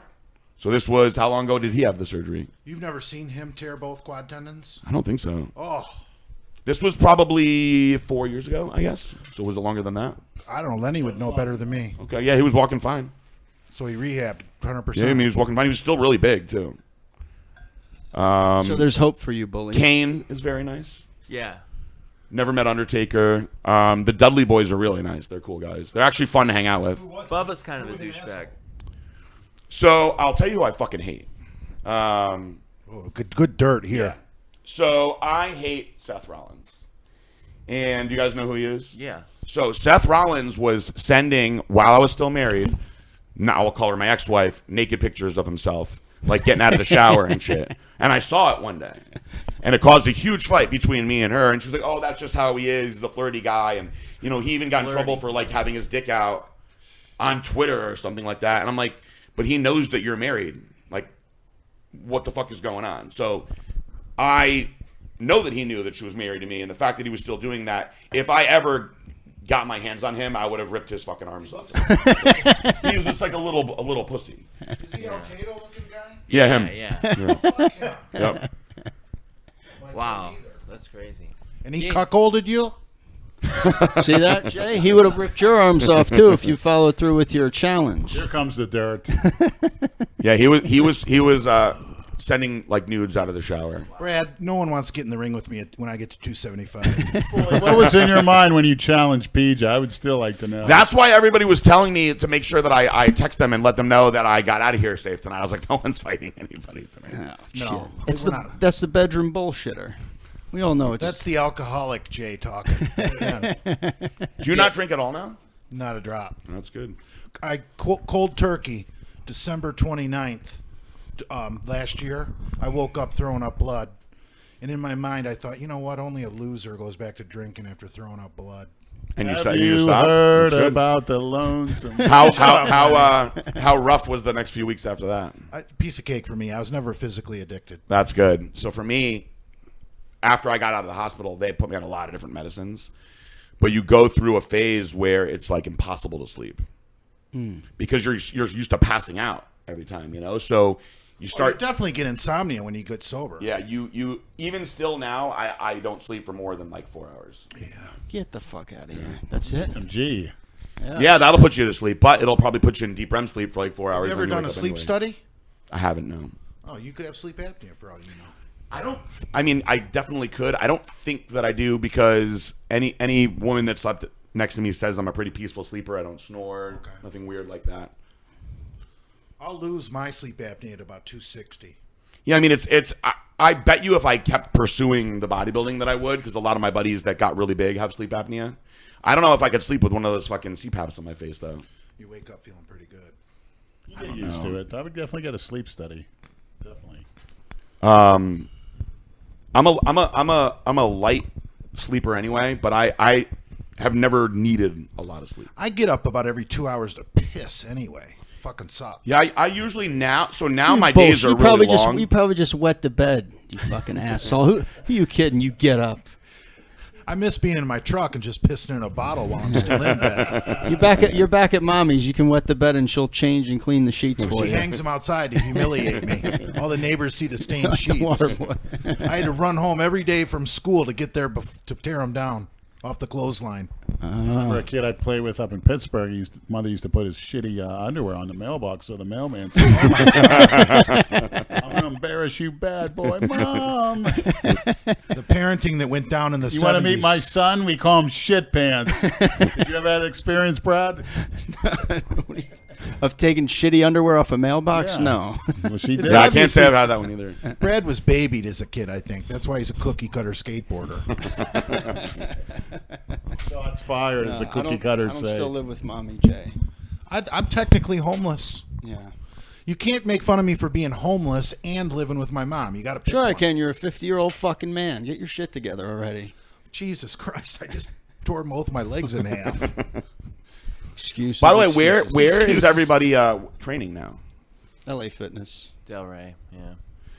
So the gym that you guys used to film at, We go to Yamato too. Sitting there empty. it's still sitting there empty? With the sign on it still. Wow. What have you guys been to that? I think it's called Palm Beach Gym. Yes. I don't remember. Somebody told me that I should go talk to them and see if we can start doing videos in there. They said You they, can. They said that they're the pretty owner's cool. relaxed. Yeah, they're relaxed. I haven't been to it. These guys have.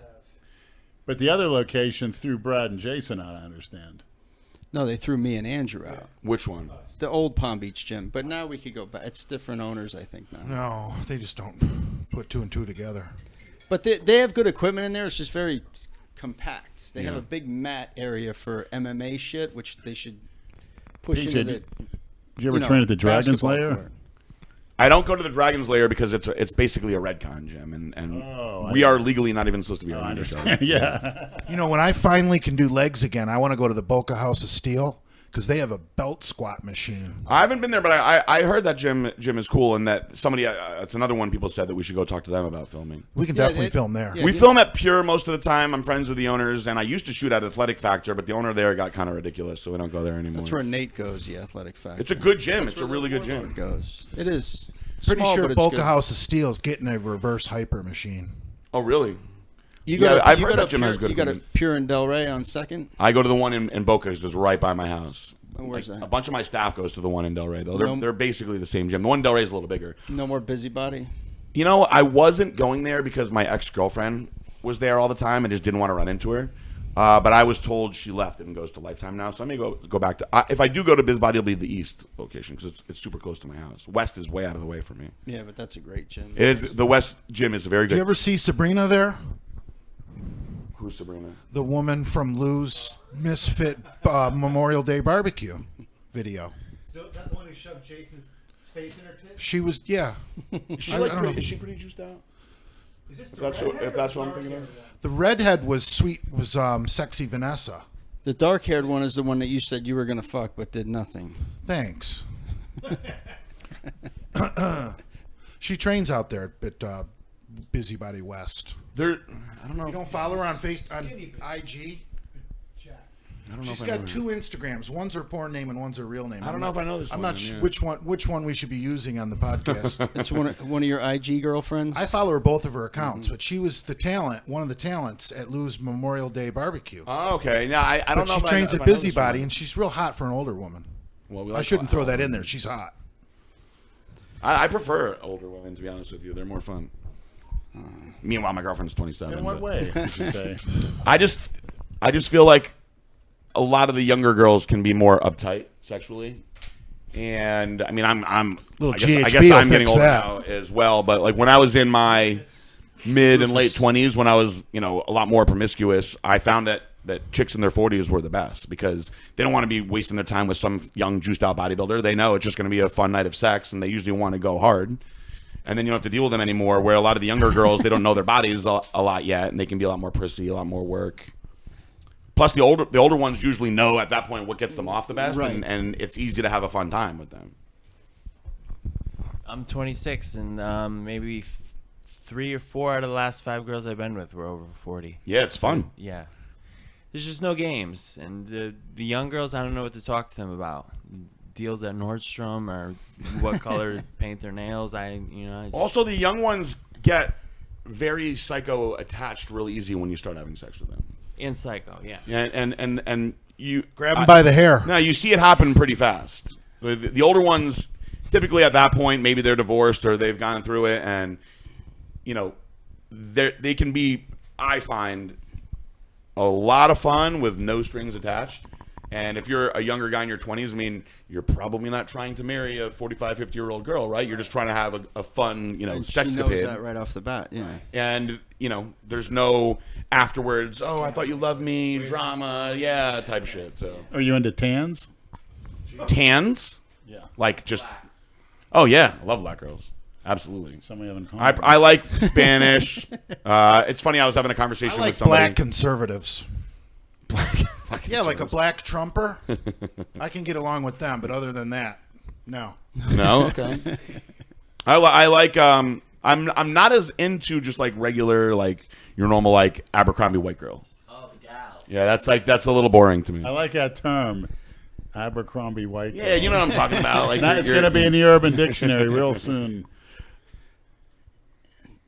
Should we Like the crazy ones, the Latins and the blacks. I tend to like women my age, even though I usually have to deal with doing older. You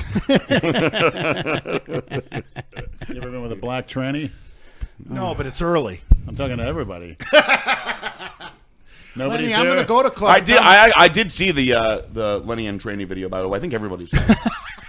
Yeah, but your own experience. How would you I rate? have- How would you rate his performance? And the whole entire video was terrifying to me. It was to me too. One ways to one, but I will tell you this though, Yeah, it's Hector.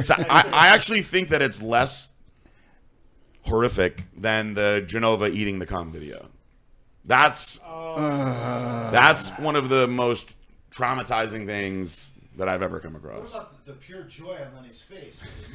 No, he was absolutely happy for sure in that video.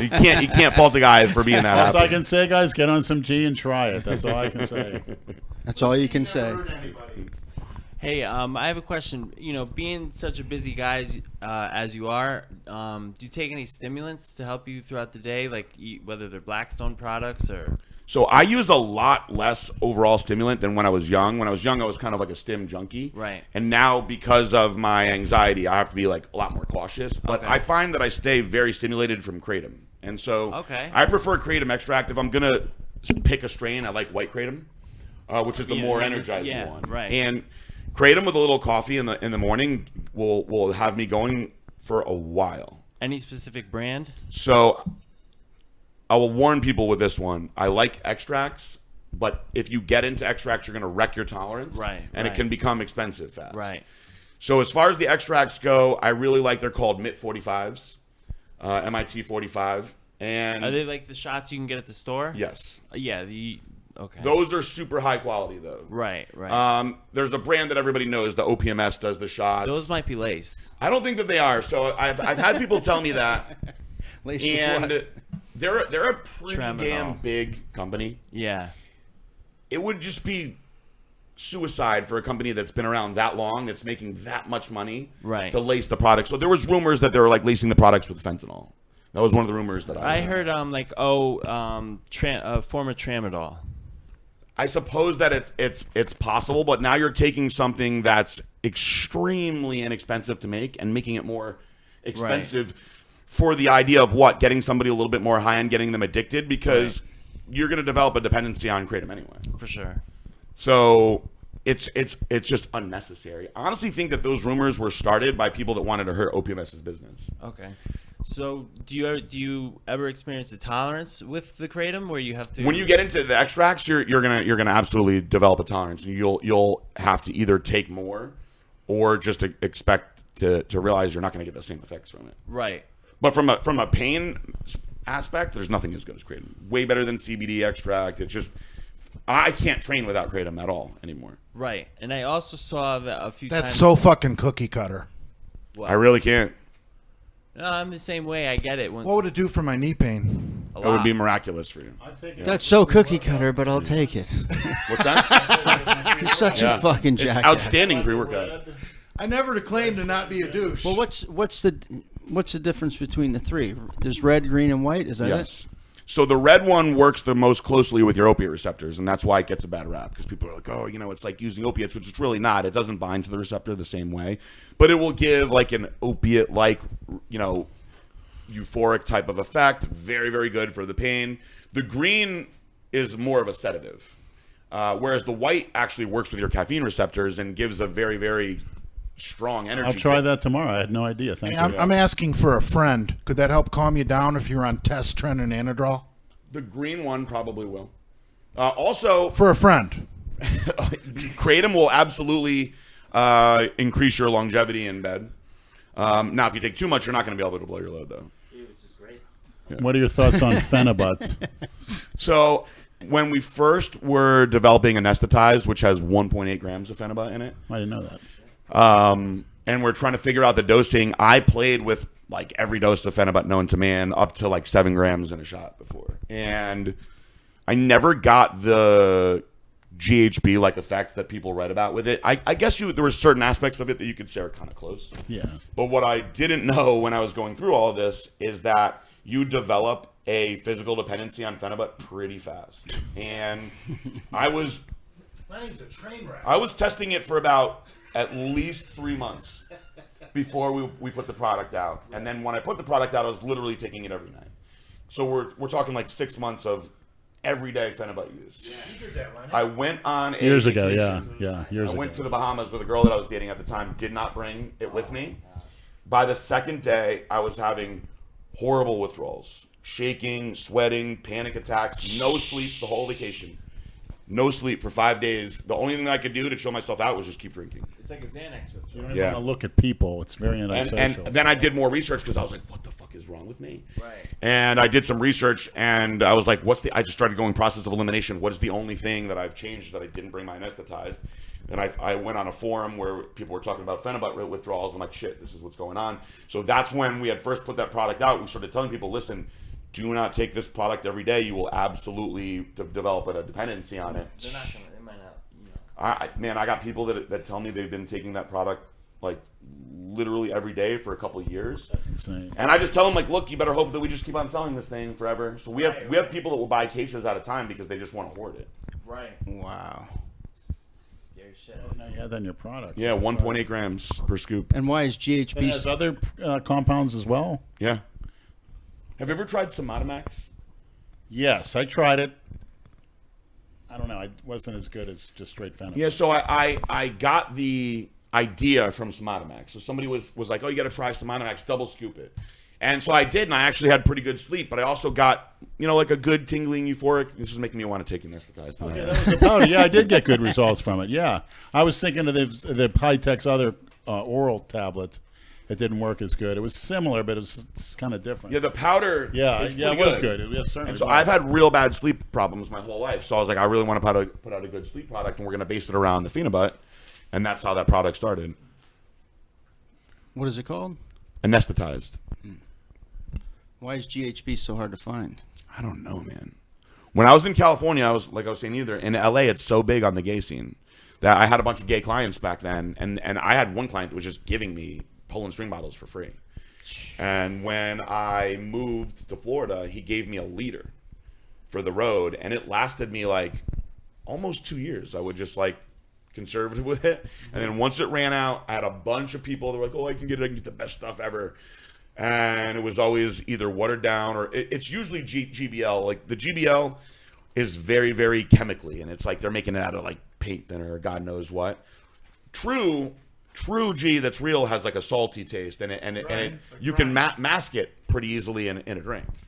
The potassium based was excellent. I tried that recently. I had a small sample. It was excellent. Yeah, it's just very, very tricky to find that. I don't know why. It did the opposite. It would knock me out in 15 minutes. Then I would get up and I would be buzzed for 3 hours. Yeah, because it's giving you're going into an instant deep REM sleep. So you don't need to be out for as long to still feel, rejuvenated from it. You sleep 4 hours, you feel like you sleep for 10. Do you remember there was a product called Renutrient? Renutrient, yes, I in the loved 90s. that product. That was an awesome product. Blue Nitro. Yeah, many, Blue Nitro. many That was of them. Jared's, actually. Remember a guy getting a whole crate of Paladin at the nutrition store over at Bally's in Boca back in the 90s, almost every day. And all kind of people were coming and flying off the shelf. Yeah, you don't. I never tried it back then. I think that in today's, I guess we'll call it drug culture, I think that people, they're just not really a demand for it, I guess, anymore. So you It's don't the see only them. thing that never gave me any long-term side effects. It improves REM sleep. Seems like the perfect drug for athletes as long as you're not driving on Well, it. Tony Huge talks about he has a prescription for Xyrem, which is basically medical GHB. And so I asked my doctor if I could get a script for that, and he was like, "There's truly no reason, like medically, that I could got a ever-" script for it, but I had to order from a pharmaceutical supply house at the cost of $10,000 or $12,000 a year out of pocket. Insurance wouldn't pay for it. No That's the shit. problem. Wow. Yeah, I mean, he wrote me a script in a second. Yeah, he posts about it in his story. Sometimes he'll show himself like measuring it out, and Didn't you try some of it's that? basically when we were in legal Vegas? GHB. Again, as PJ said, you have to have an empty stomach. Yeah, For that. that's right. We had a big meal, and then Yeah, and that always killed the effect. For the record, I don't do anything fun now. And for anybody listening, FDA, I don't condone any use of drugs at all, And neither do we. except for steroids. No, hormone replacement. Excuse me. Take that back. Through a doctor. Would you rather have 3 cc's of equipoise in your ass or $30? Probably the $30. I haven't used Equipoise since I was competing. Okay. Did you ever get Jay's a junkie. Decadick? Trendick is... Yes. Not Trendick, but Decadick, absolutely. Tren used to make me like a fucking sexual Tyrannosaurus Rex. That's all I wanted to do. Some was of these That's people are if- having that's- real bad reactions to just 3 milligrams of Prami. I never had to Well, when I was competing, I never used Prami or Caber. I've used Caber in my adult life just to see if it's really true what they say about the monstrous loads, and I don't think it is. No, it's less refractory period. You can go for a second sooner. But I also think that many people are not using what they think they're using these days anyway. And I think that's where a lot of the issues come from. Well, like Prami, to lower your Prolactin. To lower your prolactin, you should take like 1 milligram. Well, there's a lot of people are putting 3 milligrams per eyedropper because that's a therapy dose for Parkinson's. Yes. So bodybuilders are taking a Parkinson's dose and then sleeping for a day. They don't realize how low you need of those things to bring level. Like for instance, the Caber, you really only need like 0.25 twice a week. And I got people that are like, oh, I got 2 milligram tabs. I'm like, 2 milligram tabs. First of all, that's gonna wipe you out. If you take that, it's gonna flatten you out. You're not gonna feel good. You should get a really good result from a very small amount of that. Yeah, anti-prolactins should only be taken twice a week in an extremely low dose. Real Caber is very expensive too because it's not stable in liquid. Yeah, it's extremely. You can only get it in a pill, so none of the peptide companies sell it because you can't make it out of liquid. That Prami-Prexol, that's what you take to stop the prolactin buildup on a tren or a deca cycle. Yeah, I found that when I was competing that for me, I couldn't really do more than like 300 milligrams a week of deca before I would start getting negative side effects from it. If you've seen my porn video, I was on a deca, so 900 milligrams a week. I keep it super basic now. Like I stay on my HRT test no matter what, and then I rotate around either Anavar or Primobolan just because I care more about being lean. What about a guy that includes EQ in his cruise? How much does he want to do? Well, like if let's say you're cruising on just test, like 300, 1 cc, 1 cc of EQ. Yeah, I think that I think that he would obviously see more benefit than not taking it. I don't think that you're going to risk too many issues from something like that. I mean, really, it all comes down to the specific individual, because I've seen guys have a bunch of negative side effects from low amounts of gear, and I've seen guys juice their brains out and never have anything happen. I think some people are more susceptible to negative. You know, I got a guy that works for me who's on an HRT dose of testosterone and he's breaking out everywhere, and that's just his system. That gives me that shitty acne that's below the skin. The ones that like you can't really pop. Yeah, those are. The only time I ever had issues like that, believe it or not, were not when I was on. It was actually when I was off when I was young. More reason why not to come off, because you get more of these negative things happening when you come off. Now, you said you switch in between Anavar and Primo? Most of the time, yeah. Those are two huge collagen builders. I love Anavar. Do you feel joints feel good on it? Yeah.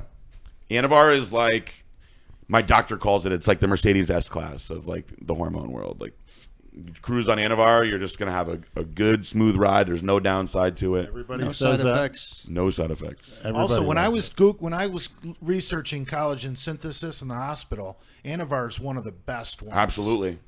That's why they use it on burn victims. It's been used medically in not just AIDS patients, but cancer patients, children.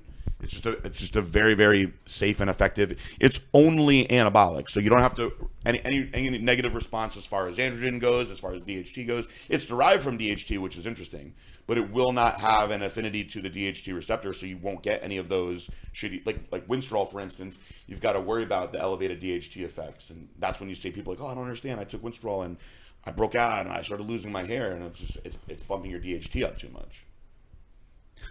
I broke out and I'm losing my hair. Is he quoting you, Jay? Yeah, you're getting personal. No, I have a friend that takes any amount of test he takes. He's so back. He's Yeah. fucking... And that's another one that's individual specific too. Yep. So What are you running now, Leonard? just 400 milligrams a week of test 400. That's it. For how long? Until break a few plateaus with it. Well, I'm going to see if I can start good and around the new year, get a new CPAP machine to breathe. As long as I sleep on my back, I'll be fine. I won't go so high on the I orals. run EQ in the background of every cycle. you just love EQ. If I'm doing a cycle of something, I might just drop the EQ to 1 cc a week just so I don't have to get back on it again. What do you find that you like the most about the EQ? It's It's a great collagen builder, so your joints stay good. I haven't used EQ since, back when I retired in 2012. I've kept it pretty basic since then, but I have learned that, not that I consider myself old, things just affect me a little more harsh now. I can't do Tren. Right. Tried Tren twice in the past 2 years, and both times it ended really bad. Couldn't stay on it. I got really bad. It makes sense that you like Anavar and Primo. Yeah. I got very, very bad insomnia, sweat through the friggin' sheets at night. I felt very lethargic on it. Just had a rough time. Which trend? I like Tren acetate. I mean, the results are great, but you just feel, just too many negative sides at this point. When I was competing, I could handle it fine. Tren acetate, from my personal experience, is the most psychologically addicting steroids on the planet, because the shit is so androgenic, and you need to pin it every other day. Yep. Dude, you're counting the hours till you can pin that shit. Yeah, what I started doing, and it did bring some of the side effects down, was I just cut my dose in half and did it daily. Okay. Just to keep it even at all times. And the sides were not as bad that way. Then you're dealing with pinning yourself all the time. I was going to ask before, because I'm currently doing the Tren acetate, and sometimes I get a little too crazy, so I'll take like a Xanax or something. And I saw on one of your posts you said you used to take Xanax and now you take CBD, and that does the job for you. Yeah, I mean, it's obviously a lot different than Xanax in the way where if you're having a full-blown panic attack, you can take a Xanax and 20, 30 minutes, you're okay. The CBD, you kind of have to let yourself know, like, okay, the CBD is going to help me. I'm going to relax. And in time, you will. But here's the deal. You need to use full-spectrum CBD or you're wasting your time. It has to be full-spectrum, which means it's got the THC in it, low amounts. Yeah. Rob's got to go to work. He just started working as a bouncer at a swingers club in Miami. Yeah. And, right. So, You ever hear that place? I've heard of it. No, I haven't. I have definitely heard of it. Velvet in Miami. never been to one? To what? A swingers club? Yeah. No. I think it's just a must-see at this point. I haven't been able to get into a swingers club because I don't have any trade bait. You got to bring trade bait. No, you can get in. You can get in as a single guy and single girl.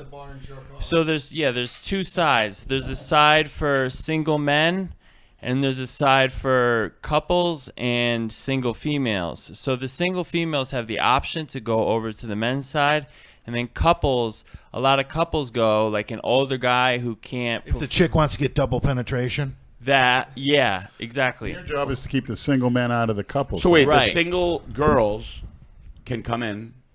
Yep. And get with the couples. Okay. So That that's makes no sense, problem. though. You don't want single right. guys going in there. Who wants that? Right. So the single guys, obviously, they want to get onto the other side where the action's going down. So that's my job to keep them out. And I just went to the interview. I told them the cycle I'm on. They said, all right, perfect. How often do married guys bring their old ladies there to get a big black dick up their ass? That's honestly the most common thing there, and it's very disturbing. Quincy Taylor, I don't know if you remember him, a huge black yes, I remember bodybuilder. him. He told me 6'4". that he used to get paid to do that all the time. What happened? He was like a professional, like I guess cuck, is that the term that? Yeah, right. So like we had him on my old radio show, and he was like, I get white men pay me to bang their wives all the time. Oh, he's Yeah. the bull. He's a monster, yeah. But the It's bull crazy. is cuck holding. Oh, the cuck is the guy that's watching, yeah. So he's the bull. cuck cleans up the cream pie. The bull is the black guy that leaves Right, the load. right. Yeah, and he was getting paid pretty good money, I think. It's mind blowing. The things that you see going on there. It's not just like a small club. There's like 400 or 500 people fucking. You have to. A girl punched a guy in the face the other day because the condom broke. Yeah. That's crazy. So it's a wild gig, but I mean, the Maniacs knew a little bit about my last job. This is a nice set schedule, so and I'll have time to do more things, involving with the Lenny show and whatnot. So it's I like it. It's okay. It's a little crazy, but whatever. What's the craziest thing you saw so far? I mean, it's all pretty, it's all pretty much similar shit, but I try not to watch, to see what the hell. You just look in one room and you'll just see like a huge fucking. Just a big open area or room. There's like a few rooms. People could get private rooms, or there's a huge like open area in the back. There's porn on the TV all over the walls. It's Kidding. But Where is this place? Miami. And so, is it advertised as a swingers? Yeah, I don't. a sex I didn't know club. that they had places like that. Neither did I. Freudian slip number It's two. a sex club. It's But- not really a swingers club. So if you go there, like, can a group of like 4 like buddies go in there to hang out? Yeah, I mean, there's no guarantee that anything's gonna happen, but yeah. And then you would hope for a couple to go over on the side and for them to pick you. Interesting. It'll be a pick real quick, I'm sure. Right. Any muscle girls wearing strap-ons? No. What about do any of them have they told you guys? Listen, you're working, you're off limits. If any of these people try to bring you in, you cannot do it. Yeah, of course. And we get that. We get the people try to molest us, and I just 300 pounder tried to molest you the other day. yeah, I did. Yeah, I mean it's not too bad. I mean it's just hard to. It's not hard to fight the urges, but I'm in there on test. I'm in there on trend. It's what's going through my mind. I just want to, and some of the people are. They Find, go there, torture, kill. BTK Yeah. goes through your mind. Exactly. So, but you see some, like I've seen some of the most attractive women in my life in there. So it's not just like complete weirdos. Like you get some really, really hot looking girls in there that go there and they're just with their rich husbands, and it's And weird. they're just getting banged by other guys. Yeah. or like a couple will go. A couple will go and like say the wife is real good looking, they'll find another couple where the wife is good looking, and that's just what they do. They just swing. And it's like it's nothing. Like they're at the bar fingering each other, blowing each other, fucking at the bar, and I'm just standing there like, what the fuck has my life come to? Who's responsible for cleaning all this stuff up? The other security guard. Oh, not you. Yeah. The other security guard. And he knows his place. Yeah. You'd be the cuck of the cucks if you did that job. Yeah, right. Jay will be happy to go clean up all that. My stomach just turned. Yeah. I'm telling you, by the end of the first night, I wanted to throw up. I never wanted to see porn again. I lost Saying a lot coming from you. Yeah, I lost all respect for women, and it's just like I want to find a church. look a girl. lot different with And three now dicks 6 months coming at later, him. it's the greatest job he's ever had. I mean, I like the job. Don't get me wrong. They should at least let me get at least like give me like 15-minute break where I'm allowed to like get a blowjob or something. But I don't see why not. Been there long enough, I'm sure you can. Blackstone employees get that privilege. What are the hours? 10 to 4. 10 to 4. Yeah. 7 days a week, Nope. I got 2 days off. but they're open 7 days. Nope. Close Monday and Tuesday. I can't say. Perfect for Brad's schedule because he's tied up on Sunday with the family. So Brad can get cuffed like that. I will be there this week or next week just to check it out. I got to find the right girl to take because I have a feeling I won't be picked. I wonder why. They've seen your performance. I gotta. Once we're off the air, I'm curious about this place. I've never. Oh yeah, it's a Heard of must the see place. at least once. You got to go and see that. Yeah, I'll see what type of discounts I can get, you guys. Well, there's like memberships and shit too, right? Right, you gotta pay a monthly fee, and then it's around like $100 every time you go. Is it a bottle club? Like you bring your own bottle of booze? Yep, and you exactly. buy setups? Yep, and they have all the chasers, so they Right. yeah So setup. right. Oh, you bring your own bottle. You bring your, own, bottle, and they make the rum and coke for you. Oh, I mean, that's a lot cheaper than going to some of these fancy clubs in Miami Yeah. where you got to pay $500 for Exactly. a fucking bottle. So it's actually pretty cheap for these people to pay, $70 to $100 to get in. What about 'cause- Brad breaks in the open? Are they allowed? No, only if it's in a vape pen, and no Robzilla breaks either. I actually get to. My job is I get to walk around and look for people doing drugs. And let's just say, Have you ever confiscated anything? I'm able to confiscate, and I gotta hand them over to my boss, which is not gonna happen. But so my nose is looking forward to it. But And that's where you're headed now? yeah, I actually gotta go in like 10 you. minutes. I gotta go. I'm thinking about calling them and seeing if I could be a half hour late, but I'm a little too new for that. You've been there, what, a week now? Yeah. You want to call in already? Call on the podcast.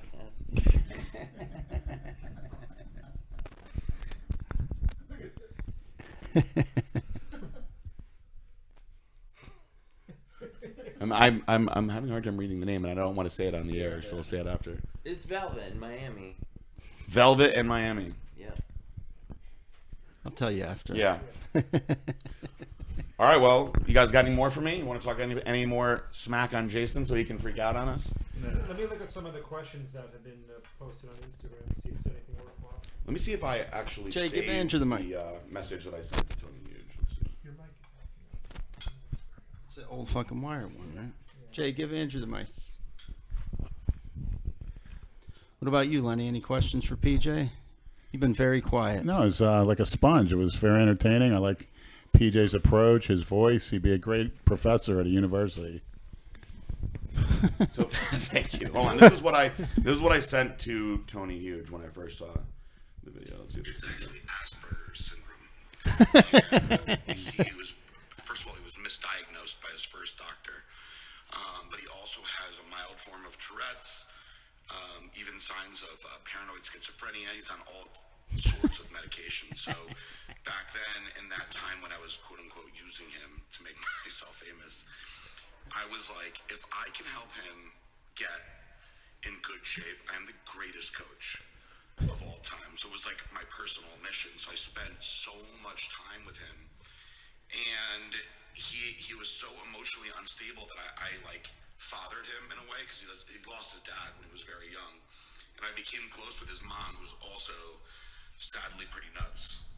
And I really tried to help him. The problem is, unfortunately, he's become a bad person, which sounds a little crazy to say about somebody that's got these things going on mentally, but there's numerous videos where the other guys in the Delray Misfits are kind of like making fun of him, taking advantage of me, and he's laughing and saying things like, oh, I just used him for money. And he's done it numerous times. Like, people have sent me the clips over the years, and I'd always say to him, like, Jason, why do you say these things about me? I'm the only one that's trying to really help you. And he's like, oh, I just do it for the views. And I'm like, yeah, but do you understand that it's like hurting my feelings a little bit and making everyone around me think that it's ridiculous for us to help you? So finally, when the whole Rich Piana thing happened, we had accounts that were calling my dad and saying, I won't do business with you anymore. Anything that you guys are doing celebrating this moron, we refuse to associate with you. So we lost about 12 accounts that day. And my dad called me and was like, please disassociate yourself with this kid. He's caused so many problems over the years. And on top of that, any new athletes that we were signing, his trolls, he has the most aggressive trolls, would harass them and be like saying things about Jason. They would be like, who is this Jason Genova? Why are people harassing me so bad? I even had a doctor. I did a video with a doctor who did some Juvederm injections underneath my eyes for my black circles. And afterwards, people were harassing the doctor, and she was like, who are all these piss trooper people? So you just have to be very careful, because I know that you're being a nice guy and wanting to help. And I'll tell you that those trolls are a lot to deal with, man. So after I sent him that, he said, thank you very much for the warning. I will tread carefully here. It helps me understand a lot. Blah, blah, blah. And he said Jason messages him at least 6 times per day, every day. That's not that bad for Jason. I made his messages a priority, but it's kind of relentless. And there's no way that I could keep up with the messages. I'm afraid that it'll get worse. And I told him straight up, oh, it'll get way worse. It'll get way, way worse. Until he stops giving Jason free shit. Correct. Then it will stop. Then I'll get thrown under the bus. Then Jason will come to me and Brad. He's a liar. He's a backstabber. He used me. He's a piece of shit. Yeah, I still in my And then I'll Q&A, order 66 in. That's right. It's I coming. would say in my Q&A, there's no matter what, at least one or two Genova trolls every day, and I let them stay because they're not really dicks. They can be a little annoying sometimes, but I don't throw them out. I let them stay. But today, one of them was like, "So, what kind of results do you think that Jason's going to get with Tony Huge?" And I was like, "It's going to end bad, just like it does every other time. It's just a matter of when." Which one of us, and this is a question somebody posed in the comments here, which one of us did Jason talk the most shit about to you? I would say it ain't Brad. Yeah. Well, there's that one video where he's calling Brad a bully, and He says that Brad's a bully. that's Yes. when I saw that video with Eduardo going to you, showing you shit like a little bitch, and that's why. I would say the least was Lenny. But Brad the most, Lenny the least. But yet he still stalks me for a video every week. Of course, yeah. And I verbally abuse. If anybody said the shit to me that I say to him, I would never have any association. Oh well, with him every again. time that I would catch him saying something bad about me, his scapegoat was always Brad is telling me to say these things and forcing me to do it. Of course, blame me. That's all right. Brad is like a devil. Brad is like that devil on your shoulder that does whisper evil things in your ear. Jay, you want a drink? Yes. Let's go do some blow. You got an angel on one shoulder, Brad on the other shoulder. You have decisions to make. That's all right. We knew that. What are the other questions? Well, I'm real pissed that I gotta leave. This was great. It was awesome meeting you. We're man. wrapping it Yeah, up. you got the meat and potatoes of it. So Yeah, well, We're going on 2.5 hours. okay, it's a little closer than I thought. So I guess. I hope that the listeners are happy. Yeah, and I know you probably heard one of the podcasts. I got blitzed, and I might have said I started ripping into you a little bit, and I wouldn't apologize if I meant what I said, but It's fine. I think that you guys are funny. I've never been. Actually, Jay did get. It wasn't that I was mad at Jay. It was that everybody else was coming in my Q&A every day for like 2 months straight, saying, "When are you gonna fight Jay? When are you gonna fight Jay? And it got so fucking annoying that finally made me mad. But outside of that, I've actually always thought that you guys were funny. So. yeah. But I mean, it's one thing to get drunk and to talk shit about someone you actually have animosity towards, but like I was a I don't want to stroke you right now, but I was a huge fan and watching Jay will, don't worry. Yeah, right. And watching the Jason videos, I had nothing but positive things to say about you, so I don't know where that came from. Yeah, what happened? I could tell you this: the next morning, I woke up in that parking lot, not knowing what the fuck happened. My phone was dead. My car battery was dead. So if that makes you feel a little bit better about the mind state I was in, hopefully. But Did you guys do a podcast that night? yeah, Yeah, that he called you out. Who else?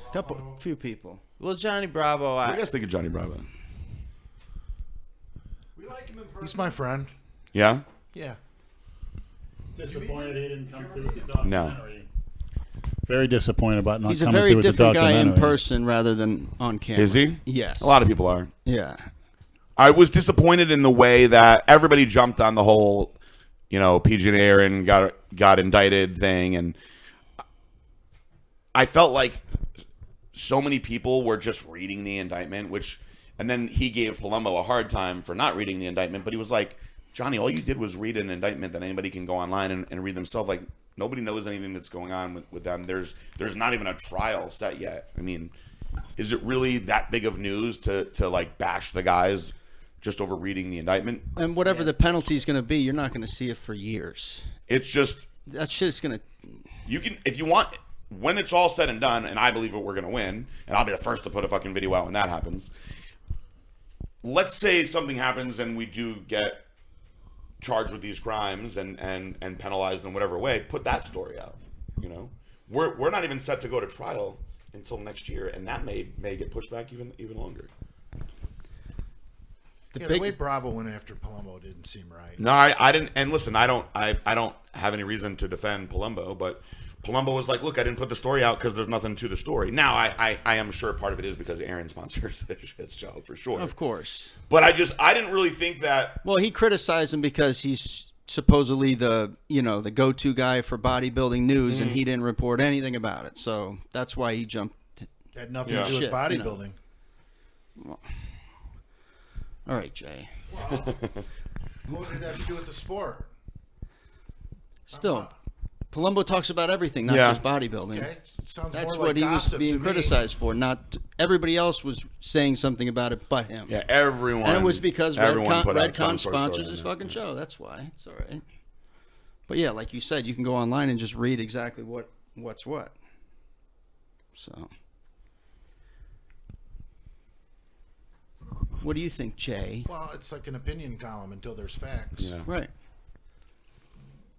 All these guys just, whenever something happens, they have to run and make a video. Well, yeah, they want to be the first, like right. Generation Iron. Those It's not about being. those It's not guys about being. are my friends. It's not about being right. It's about being first. It's Yeah. The news. All the news does that. And they reached out to me and they were like, and they had just done a really cool. I was like, felt really honored that they wanted to do that series on me, and they reached out to me, and I consider them friends now, and they were like, look, we got to run your story. Do you want to at least make a statement? And I was like, I know you're going to run the story. Can I at least please talk to my lawyer and ask what I can say so I can make a statement, since everybody else is just reading my indictment everywhere? Because I would really like to make a statement. So they actually held back a little bit so I could get a statement that my lawyer was okay with me saying and run that. So they had the first actual. Singerman didn't say anything, but I wanted to speak, so they gave me, freedom to say what I wanted to say. And Generation Iron at least put that out, because it sucked sitting there and seeing all these YouTubers coming out giving their version of what's going to happen to us and how many years in jail we're going to get, when we know the truth to the whole thing. So, Are you on speaking terms with Aaron or no? well, we're actually, even if we were on speaking terms, which we're not, we're actually, as part of the lawsuit, we're actually not supposed to communicate at all. But no, we're not on speaking terms. I don't wish him ill will or anything like that. I just have no desire to be his friend. All right, take it easy. There was also rumors about Blackstone Thanks, man. Moving. Yeah, it was a good time. moving or going out of business, or We lost so when all the FDA stuff went down, as soon as you get into a fight with the government, especially if you're not in a position to be like settling and you want to fight them, it really changes a lot of people's opinions of you. So we were moving into a really, really awesome new building. And I liked the building that we're in. We're in a good building. You guys have been there before. Yeah. But it was a major upgrade from that. And we were super pumped about it. And the landlord terminated that agreement before we even moved in. He was like, I don't want you guys in my building. So at that point, we were already out of the agreement in the current building that we were in. So we were scrambling and we had to make some moves. So right now we're currently in 5 different buildings, but they're all basically in walking distance. So it's not ideal in the sense that in the old building, I could just walk over to this guy's office, walk over to that guy's office. Now, from one building to the other, I do usually drive, even though I could walk just because it's hot as hell in Florida. But we're on the same street. We're just a few driveways down. My office is in one building that has excess storage in it. The sales team is in another building that has most of the shipping in it. The call center is in another building that also has marketing in it. And then there's 2 other storage facilities. We're hoping September, there's a company that I probably shouldn't say their name, that's moving out of their building, and their landlord is the guy that's owns all the buildings that we're currently in, and he's really cool with us, because we're actually, the funny thing is, the buildings that we're in now are in the same complex of where Blackstone Labs first started back in the day after I first in my first building. So that guy is cool with us moving into that building, and that building will be really awesome. So we're not too far away from that. It's gone by pretty fast considering all the headaches. because there was rumors that you're moving to Georgia or some shit. No, so when we were losing the main building, Jared was like, well, I'm manufacturing everything up here. Why don't I just ship it all out of here? But we got into the other buildings And we just have such an outstanding shipping team. We're fast. We ship everywhere fast that we wanted to make sure that we didn't disappoint people with that and keep things moving the same way that we are here. So we just kept it going.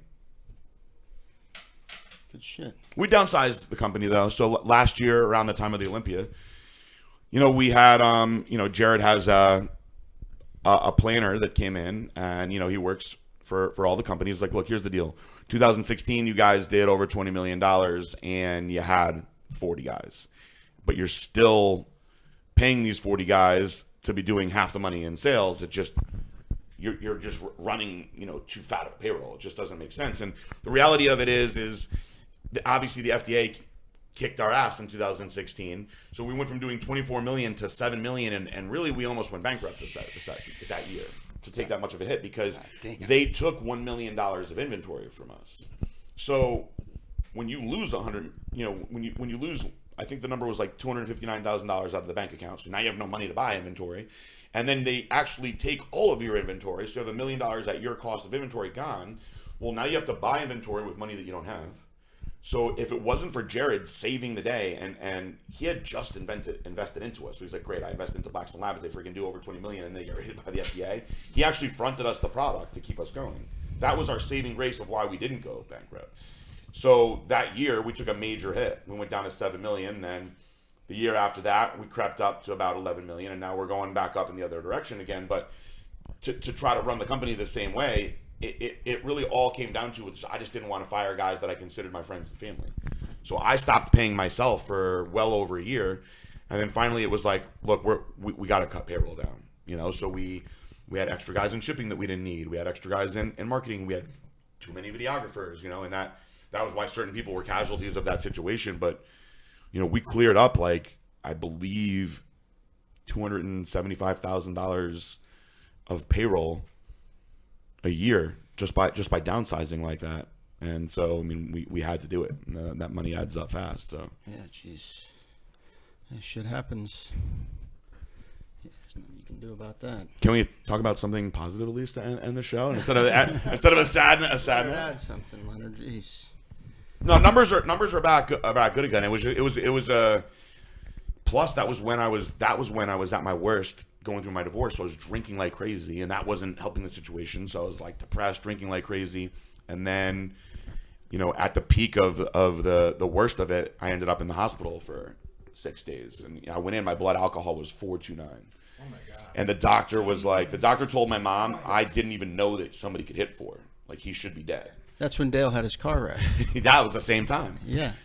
So, I came out of the hospital, and everybody's like, what about Dale? What about Dale? What about Dale? I'm like, not to be an asshole, but what about me? Do you guys want to know what I was just going through for 6 days? My blood pressure was 240 over 220. My resting heart rate was 179, so they had to put me on medicine to slow my heart rate down, medicine for my blood pressure, and they my mom is the one who brought me in there. They were like, look, he might die. This blood alcohol is fucking crazy. So it was touch and go for the first few days, and I don't even remember the first. And that's few when days. you quit drinking. So I got out of the hospital and never drank ever again. You think you ever hit a BAC of 4, Jay? No, because I drink beer. There's no AAA at 40,000. So you'll never drink again? You don't No. think? No. Because it's like, to me, I didn't think of myself as an alcoholic. I was just bummed out and just drinking. You know what I mean? And so you just get into a bad cycle of, all right, I'm gonna. Alcohol's a depressant. Yeah. So now you're more depressed, and you're just drinking and you're drinking. And, I had gone through the worst divorce. My ex got everything in the divorce. So I worked all those years, to build up all this and have the FDA come in and take away all my business. And then this woman who I caught cheating on me. How did she get all that? If Because she had her Florida's own, a fucked up state. I know shit. It's a but she had her own company though, right? I gave her the company in a admittedly stupid emotional decision in the very beginning of the divorce. I traded the company for my dogs. And my attorney was like, terrible decision. And I was like, honestly, I feel like she's going to be a bitch and try to take the goddamn dogs. It's How long were you married for? 18 months. Did you ever get married again? Not without a very good prenuptial Did agreement. you have the Ferrari then? Yes. You Chose the Ferrari over your dog. Somebody just asked. I still have the Ferrari. Thank you. Somebody just asked me and you a question. Would you rather spend a week with Jason or go through another divorce? A week with Jason. All day. My divorce took 2 fucking years, and she wouldn't go away. Then How after the fuck did she get all that if you're only married? No kids, just married? It's such a messed up situation because they valued me on the value of Blackstone Labs, and I'm like, that's such an inaccurate value, though. You know, I'm one of 3 owners.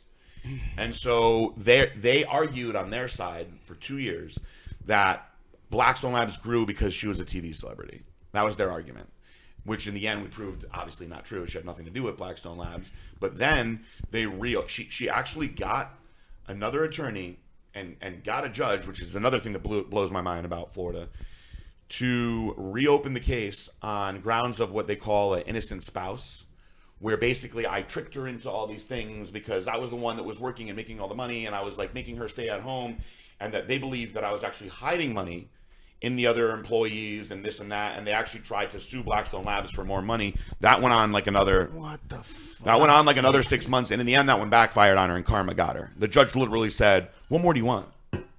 from him at that point. She raked up $100,000 of legal fees on that one that they wanted me to pay, and she lost that one. So of that big chunk of money that she got from me, she wasted $100,000 of it trying to get more. Good.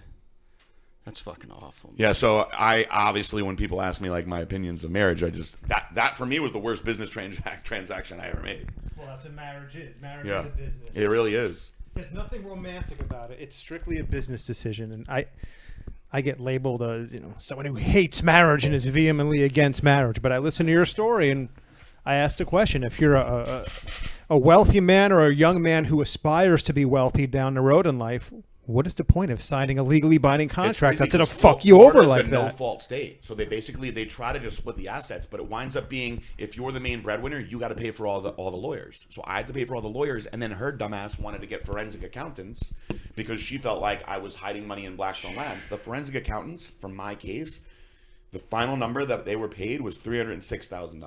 Wow. So had we had not done that, that would have been another $150,000 for her. Are you going twin turbo on the Ferrari? Yeah. It's taking fucking forever, but it's going to be amazing. Pre-nuptial. You can also get a post-nuptial, but good luck with that. Is that a front engine car? Yes, the F12 is, yeah. That's a front engine V10? V12. Front engine V12. Yeah, it's insane. He's asking because he wants to go for a ride. As soon as I get it back. I like fast cars. Yeah, that car is a life changer. You won't be able to get out of it. No.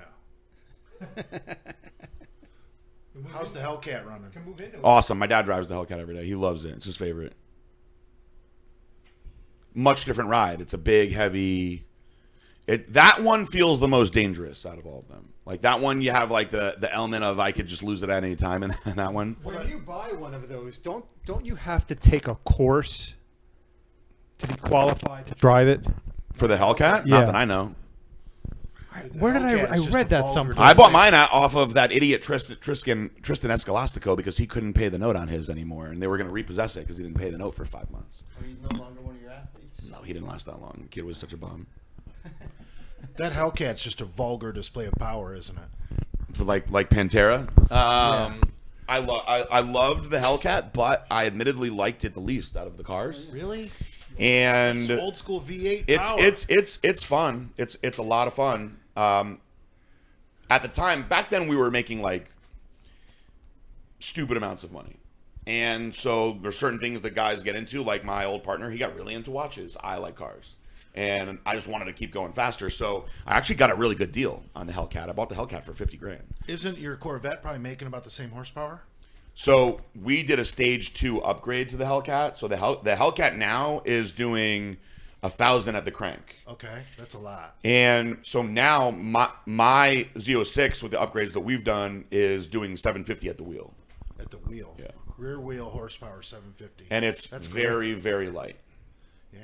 Rear transmission. That's cars. They're both manual too, which is a lot of fun. But it's both of them.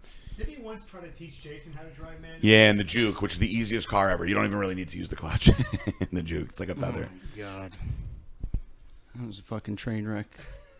So the Hellcat takes your vet in a drag race? So 0 to 60, the vet will win all day, and then after that, the Hellcat will take it. Okay. The Hellcat, like 80 to 120, is nuts. It's nuts. It's a bigger car. It takes more to get it Yeah. moving than the Corvette. Bigger ticket. Corvette's just gone. Yeah, but the F12 can do anything. That's what's crazy. Like you can go around turns and stuff in that car, and it's just like a glove. Like it's just a much different experience. But the transmission is different. It's not a drag racer. No, that's a track car for sure. I mean, it's their touring car. Jay had a beautiful Subaru wagon. Jesus Christ. Well, I'm definitely not getting anything anytime soon, courtesy of the marriage. So, I mean, people ask me all the time. They're like, "Are you upgrading to the C8?" I'm like, "I'm not upgrading to shit for a while." You're still paying that off, huh? Yeah, I'm going to be paying for a while. You could make that Corvette handle just better than a new one. You have to just keep the tires heated up. That's the key. There's no reason to upgrade your Corvette. I love that car. So I mean, what they're doing with the C8 is cool because it's a mid-engine car now. Oh yeah. And it looks pretty cool also. But at this point, I don't even bother looking at anything because it's going to be a long shot before I could. But I honestly, it would be really like douchey of me to not love the cars that I have now. I mean, they're awesome cars. So You want to ask him about his lizard collection and snakes? No, albino python. Do you have an albino python? I have a few albino pythons. I got the anaconda, and I got a bunch of tegus, a Savannah monitor. Jesus. Where do you keep all them? The garage? Most of them are in the garage. Yeah. I think I've seen a rat feeding video of yours. Yeah, we whip the rat feeding videos out for sure. That's A lot of pretty- people don't like that stuff. It's fun to see. Is that just a hobby, or do you breed them, or what? At one point I was like really wanting to get into breeding them. You know how like Palumbo has friggin' Palumbo's pythons. And Yeah, then we went there. His studio's on top of his. Oh yes, on top of Smells yeah. like shit right when you walk in. Yeah, he's gotten way into it. At this point, it would be a while before I could do anything like that. There's just so many moving parts to Blackstone Labs now, and with the FDA case and everything else, I got to be really focused on everything that we're doing. How many of you let out into the Everglades? Zero get of too mine. big. Zero of mine. They got once a year. They got to go out there and hunt them. Yeah, they classified anacondas are officially illegal now in Florida, No shit. If people buy them when they're babies and they get too big, and they're letting those ones out in the Right, Everglades, and that's exactly. becoming a lot of problems now. Yeah. What about you, Leonard? I want to ask Chuck next time he comes on how many cats he's dropped off in the Everglades. You have dogs, cats, everything. Yeah, 2 dogs, 5 cats, and a bunch of 5 lizards cats, that's and great. snakes. You're the almost cats like are easy. Meow Man Kalora. They're Matter of easy, fact, though, we you know? should change Andrew Kalora's name to the Hellcat when he goes on cycle, and then he's Meow Man when he's off. Inside cats or outside? One of them is an outside cat, and the other ones are inside Ooh, cats. I like outside cats. The outside cat, Tammy, just does her thing. She just patrols the neighborhood, comes Kills back to anything eat every day. that Yeah, moves. Shit. They're just killers. yeah. What happened with the barber, Ryan? Because we used to see him in Delray and Boca in the morning. We got friendly with him. Yeah. He seemed like a good guy. He was always saying how loyal you were and he was to you and shit. Yeah, one we one were. day in Boca, he came in and he had a Celeste shirt on. Yeah, and I everyone's with it. started doing like a snap. He's like, oh, no, you can't film, you can't film, you can't film. Yeah, 'cause he's a pussy. If PJ sees this, he'll be so upset. Yeah, he's a pussy. So I met my girlfriend, who's been my girlfriend now for over a year, working for him. Well, And- I'm just saying that because at the time he was very Yeah. loyal to No, you. he was for 3 years, and I was very loyal to him. I paid that kid a lot of money. The Misfit Maniacs like your previous girlfriend the best out of all of them. Oh God, What's her name? Salvina. You the like one, her because the one she's that ol- shall you know, not be spoken of. You like her because she's older. I said the Maniacs. I didn't say me. Okay, Jay. What's a girlfriend anyway? You have a wife or a whore? Jesus Christ. Barber, what he did, he's lucky that I'm not going to punch anybody in the face because I have too many problems going on. But But you can't do that shit anymore anyway because you're No. either going to No, jail, you're going to jail. getting sued, So or both. or for what he hospital. did though, he deserved it. So I met Marissa. Marissa was she was actually the top hairstylist in his salon, and we started dating, and he just got super weirdly jealous about it. And I was like, man, I thought you'd be happy because you seem to really like her. I'm supposed to be one of your best friends. She was just a coworker. Yeah. Of his. And he was like, are you going to steal her from us? And I was like, steal her? What do you mean steal her? When am I going to open up my own salon somewhere? And he got really, really weird. And they started like strangely becoming obsessed with us, where like Marissa would say his wife would be on my Instagram all the time, and they'd be asking questions about me all the time. And it got really weird. So they started like distancing themselves from her. And she was by far the busiest one in there. They started giving other people her clients, and she'd be like, hey, are you giving people my clients? And they were like, well, you're getting a little too big now because of Instagram and whatnot. And it turned into some strange jealousy. And I realized that Ryan was jealous because he had a thing for her. He had like a crazy crush on her. Like he wanted to work out with her all the time. Like I told her, I'm like, most married guys can't go work out with other girls. The fact that he's trying to do that with you, you're very like naive and sweet, but that's not normal. And the fact that his wife isn't paying attention to it is also not normal. So eventually, they kept cutting her down more and more and more. So I actually pulled him aside. I was like, I'm really confused because you have said so many times that she's by far the best one in here. And then all of a sudden we start dating, and you're acting different to me. You're acting different to her. And he's like, well, she's gotten really caught up in, being PG Braun's girlfriend and this and who she is on Instagram. And I'm like, I truly don't see that. Why don't you have a talk with her? But even about it? still, what's the difference? Exactly. And it was just some sort of strange, weird jealousy thing. And then finally, they started talking very negatively about Blacks and Labs all the time. And so she would come home upset and not want to say anything. And so finally one day she was like, man, they talk so bad about Blacks and Labs in there all the time. I'm like, what does Ryan say? Ryan's on payroll. So fact, Ryan was on payroll for $1,000 a month as a sponsored athlete. And all I wanted was 4 haircuts a month. And I go, Ryan gets paid $1,000 to not post. We created the Fit Barber for him, create business for him. He's not defending me. And she's like, no, he doesn't say anything. And Sam just rips you up all the time. I'm like, what did I ever do to her? So I tried being super, super nice to her, bringing them. Sam's his wife. Yeah. Okay. And then so finally one day, and it was happening too much, and they were overdoing it in front of her. This girl came in talking about Blackstone Labs, and Marissa was like, oh, that's my boyfriend. And Sam chimes in with, that stuff's like all bad for you, right? Like they have like steroids in their products, and like you really shouldn't take it. And Marissa was like embarrassed because at that point she's in love with me. And she wants to defend me to the girl. The girl was wearing a Blackstone Labs shirt. And Marissa was like, well, that's not true. And she's like, come on, Marissa. Like, you can say it. I know he's your boyfriend. And I was like, wait a minute. What did Ryan say? Because he's getting paid for me $1,000 a month all this time. He uses the products too. And she was like, he didn't say shit. So I just had it at that point from her coming down and saying so much stuff. So his wife's like 300 pounds. So I texted him, I go, do me a favor, tell that fat fucking wife of yours that if she mentions anything about me or Blackstone Labs again, there's going to be some serious fucking problems. And he came right back at me, aggressive. And I was like, that's how you want to be? And he's like, I knew this was going to fucking happen. No, this isn't via, he wouldn't answer the phone, so I'm text messaging him. And I was going, answer the fucking phone, bro. You're tough, answer the fucking phone. And he wouldn't answer the phone. He's like, no, I see how crazy you get. I see how crazy you get. I don't want that. I'm just happy not being friends with you anymore. I'm like, all right, if that's how you want to be, watch what I do to that fat fuck on fucking social media now if you want to play like that. Then I went on social media and I told everybody what a fat, miserable bitch she is, because she is. I saw that live. She's a fucking fat bitch. Look, if you're fat and you're cool, that's fine. Or be the pretty fat girl, right? They're usually sweet. She's a fat Good bitch. blowjobs, too. It brings nothing to the table. Yeah, you said the same thing to Jay. It brings nothing to the table. And that's why Ryan was always scheming girls around on the side all the time. Because he's not getting anything other than the fact that she's really rich. And everybody knows her grandparents have an assload of money, and that's why Barber stays in that situation, because he's a little bitch.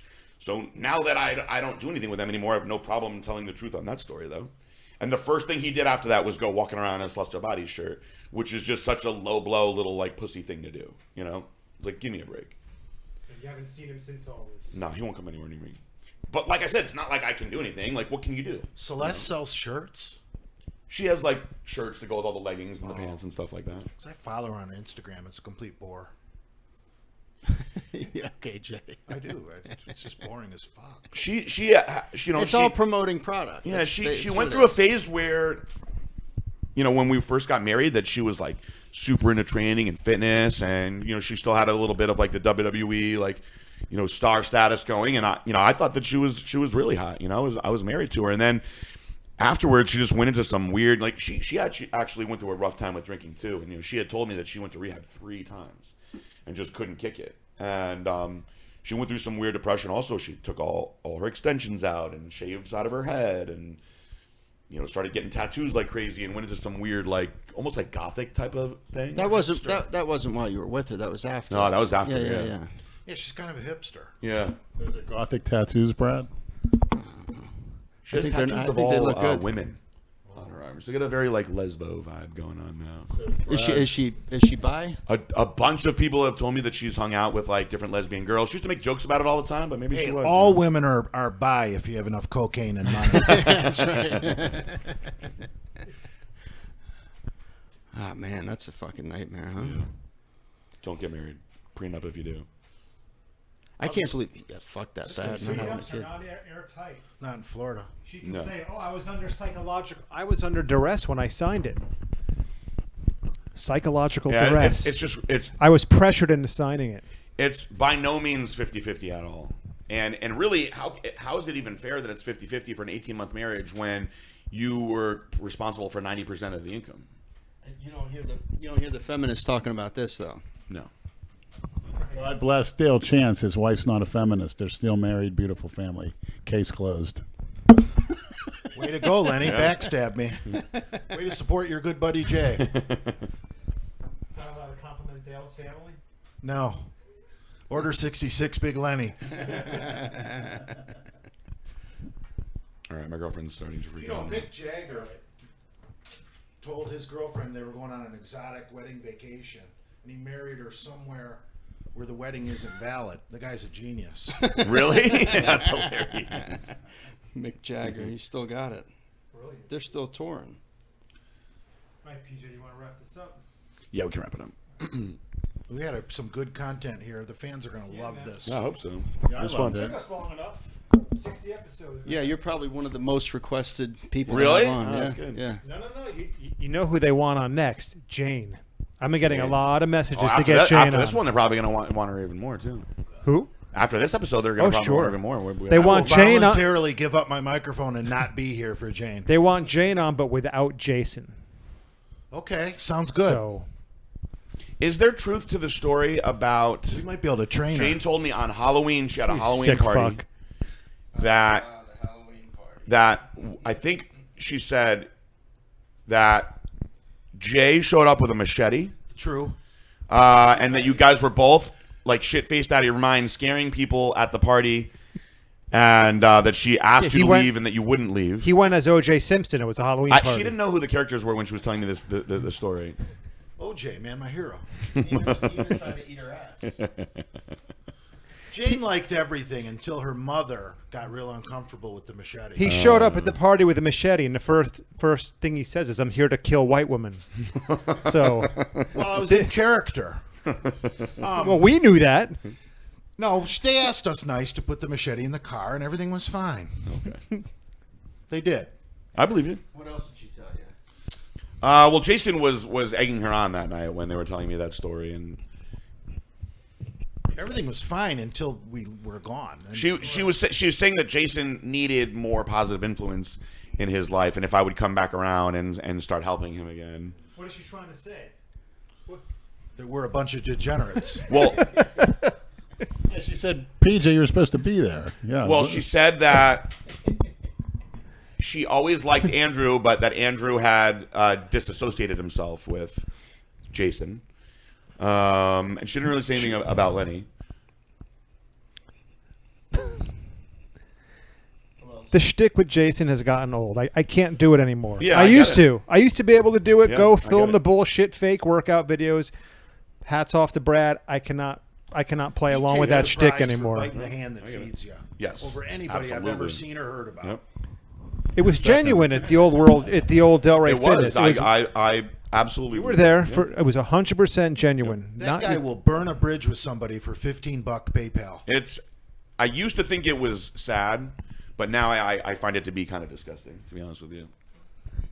What his actions? You mean? Yeah. And it's amazing because a lot of the shit that we film, I I'm like cringing behind the camera knowing that he's too lazy to edit shit out. He'll edit out stupid shit, but he'll leave in stuff that he shouldn't fucking leave in. And he has all the power to, you know. I think once you get from the point of not feeling sorry for him anymore and just being disgusted by him, then it's easy to just blow him off at that point. I just like to call him out on all his bullshit. Every week there's more bullshit. Well, yeah, I can call you're him the out main on. one who's always done it. So Why is he still taking progress pics? Yeah.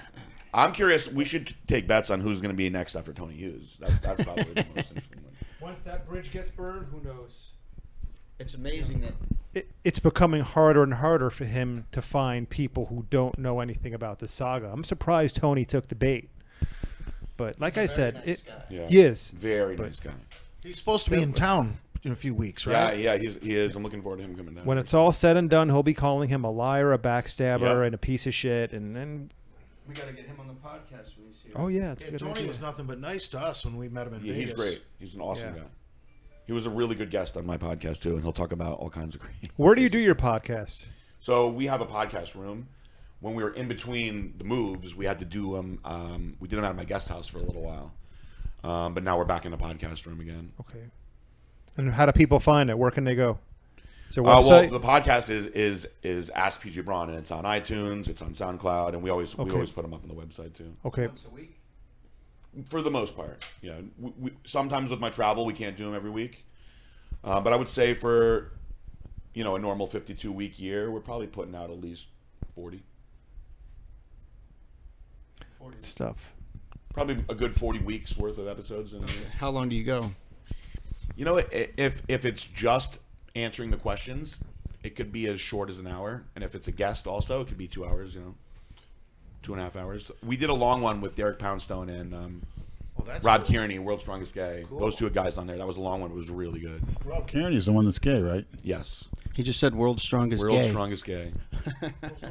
Gay. Yeah, his Instagram is World's Strongest Gay. I mean, I guess he is, though, as far as it goes. So he's ranked in the World's Strongest Man now. Strongest gay. Yeah, no, that's his Instagram. You're laughing at that. Yours is the Big Lenny 10-10-10. Big difference. Yeah, okay. Well, I appreciate Those you are guys girls having me on. with penises. Seriously, yeah, it Yeah, was well, fun. thanks for coming, Yeah. man. No, it was fun.